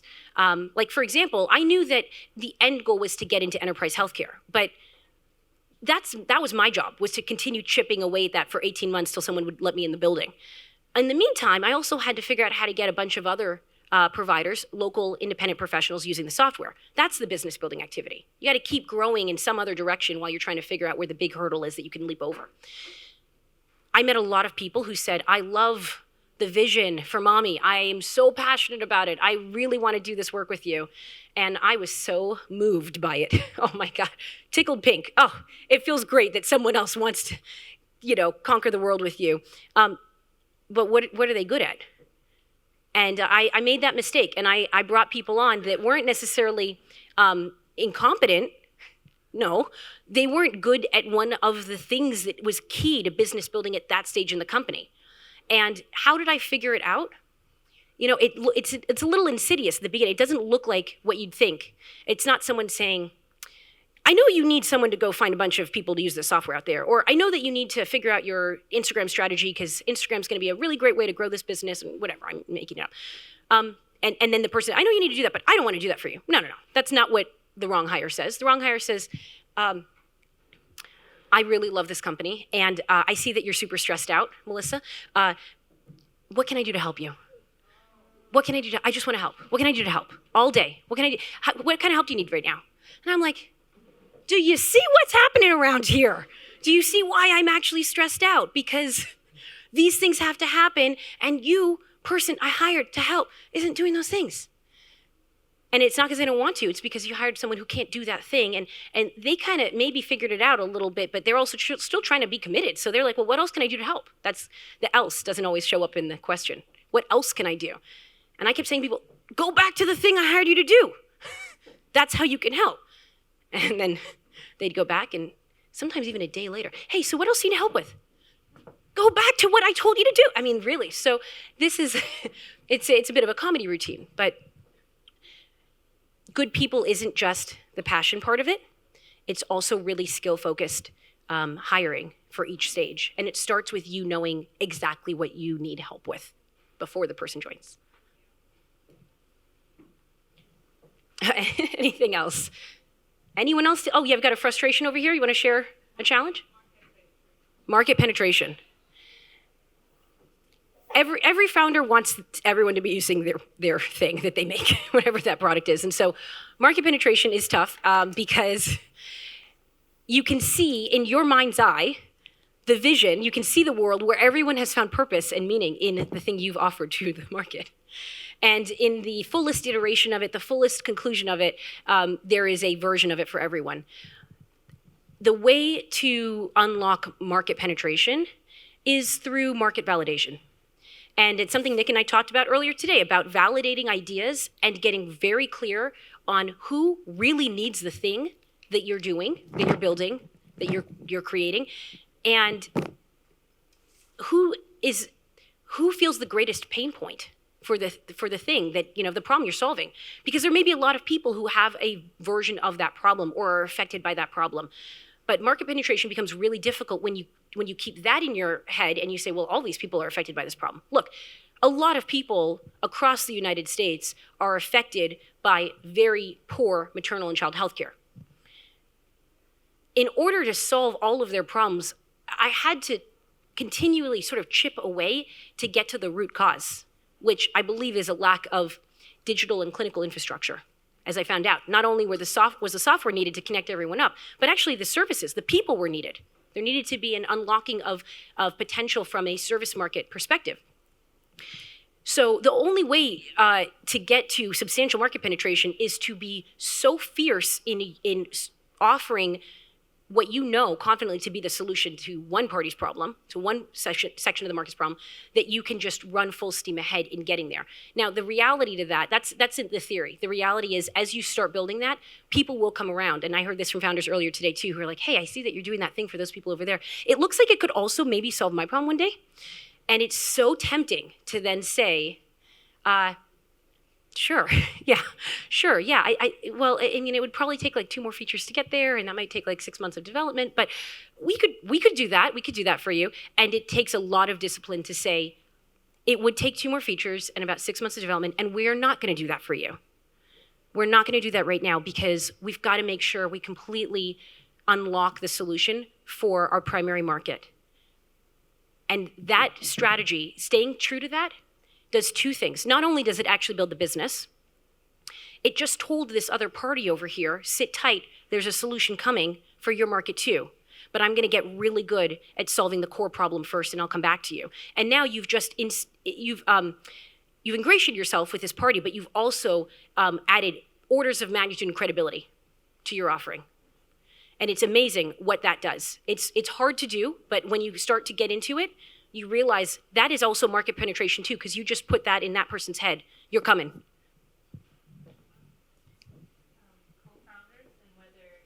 You started it yourself at the beginning, and when you decided to bring co-founders on board with you. Yes, well, I decided to bring co-founders on board when I bought my mother's company. So she, as in she became the co-founder officially. She did not want to be. And my mom didn't even understand really the equity part of it. Like, she's a small business owner in sort of her mindset.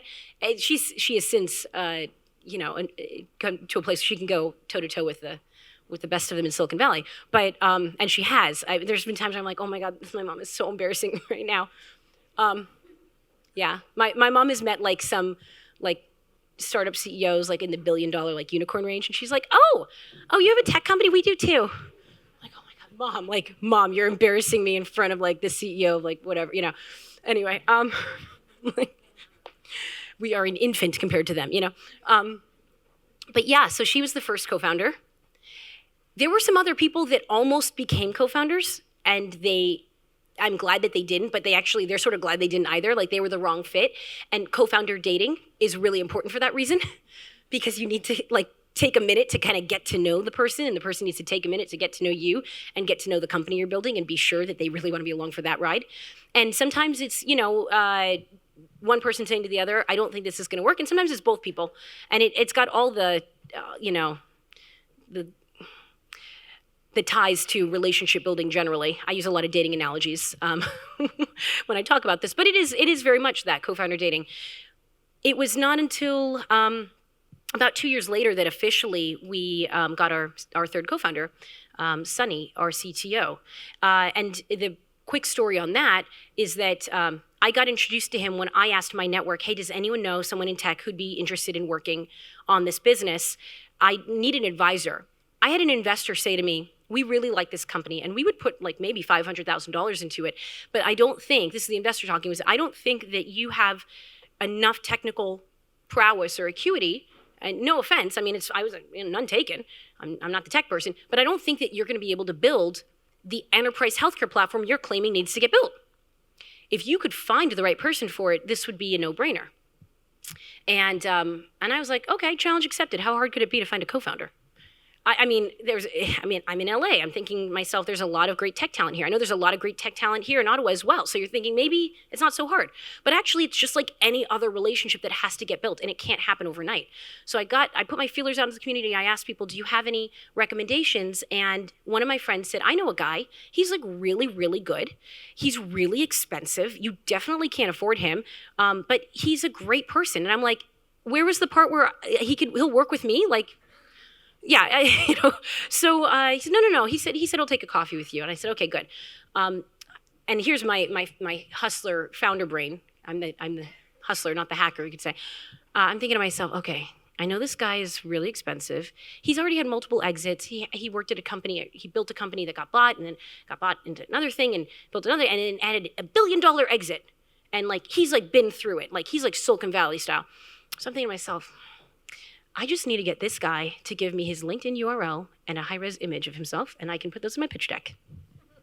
No one has to know. I'll probably never see the man again. He's going to take one coffee with me. I'm like trying to already like finagle this, like, maybe he'll be an advisor to the company. So I sit down and I start pitching it, and I'm realizing like, I don't know if this is going to work. And so I just say, hey, look, I have investors who are asking me if I have tech support on this. Would you be an advisor to this company? I just need a high-res image and a LinkedIn URL. I just go out and just say it. When we first sat down, I told him, we don't have any money. I said that right away. And so then we talked for 2 hours. He's like, no, I'm not going to give you my high-res headshot. Let's talk. And we talked about the business, and he asked me a bunch of questions. And it was like a date where it's like, okay, well, it was supposed to be over 30 minutes ago, but we're still here. He might like me. I don't know. I mean, this is like, I'm like trying to process this because I'm so insecure and I'm so sure that this is not going to happen that I'm like, I don't know what this feeling is. We are still here. And sure enough, at the end of 2 hours, I said, okay, what are your thoughts on this? And he says, I really like this company. I think I might want to work with you. And I said, okay, see Exhibit A at the top of the 2 hours when I said I have no money. And he's like, I remember you said that. I think I can actually afford to do this. I've been successful in my life, and I've got a lot of things that I've been working on that provide income. I could afford to work on this if you can afford to go in on this with me. I'm going to need substantial equity. And when I tell the story now, some founders will say, "Oh my God, you gave him what? You gave him a lot of equity." I had no cash. Well, that seems like a big sacrifice to make. But here's the bottom line. When you do find that match and you find someone who has the potential to be your ride or die, your person for the long haul, the person who gets it and genuinely wants to see this thing come to life and thinks that maybe they would be okay, even maybe they're scared, but they would be okay with hitching their career to this too and riding it with you, you have to make that commitment back to them.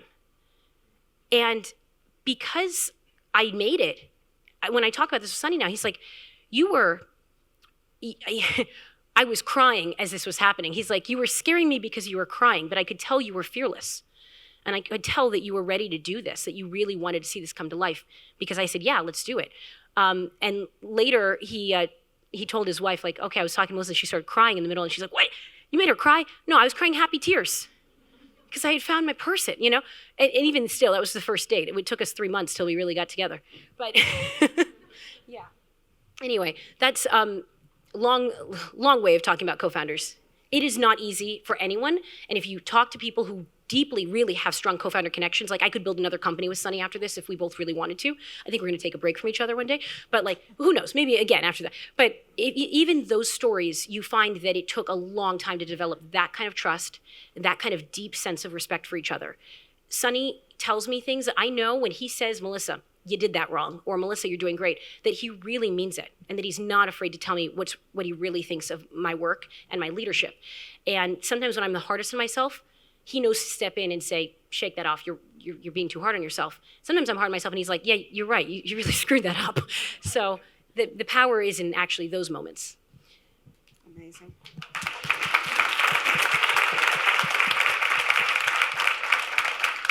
Melissa spent the day with our pre-accelerator health tech companies today. She was so generous with her time. And she is known as the smart, sassy, and successful health tech founder that came to share her expertise and experience with us today. And we are so grateful for everything that you have done to inspire, educate, and give us actionable insight here tonight. Thank you so much. It was an honor to work with you. Thank you. Thank you for sticking around. I'm going to call forward now to give us a few closing words. Steph Reed from LSpark, our partner on this event. Thanks, Sonia. Hi, everyone. So I'm Steph Reed, the Senior Marketing Manager at LSpark, and I first and foremost want to thank all of you for being here tonight. Sonia and the team at Invest Ottawa, you guys are incredible. Thank you so much for partnering with us on this incredible kickoff to International Women's Week. And on behalf of the entire LSpark team, thank you to our speakers for being so vulnerable, for sharing such important insights. And we're just so thankful to be part of such a welcoming and fantastic community. Thank you. Thank you to everyone for coming out tonight. So many champions and allies here. We have an incredibly exciting announcement tomorrow morning. It will be on CTV News. They are coming tomorrow morning to cover it. Please, if you have an opportunity, watch our feed. Join us at our investor breakfast with the Capital Angel Network tomorrow morning. Thank you to all of those who supported this event. Rogers, TST, LSpark. Thank you to the team at Invest Ottawa who put this together. Katie Leclerc, you are amazing, and I'm so grateful for everything that you have done. And to all of the speakers that gave of their time. Please enjoy the networking. Thank you for coming and enjoy International Women's Week. It will be epic.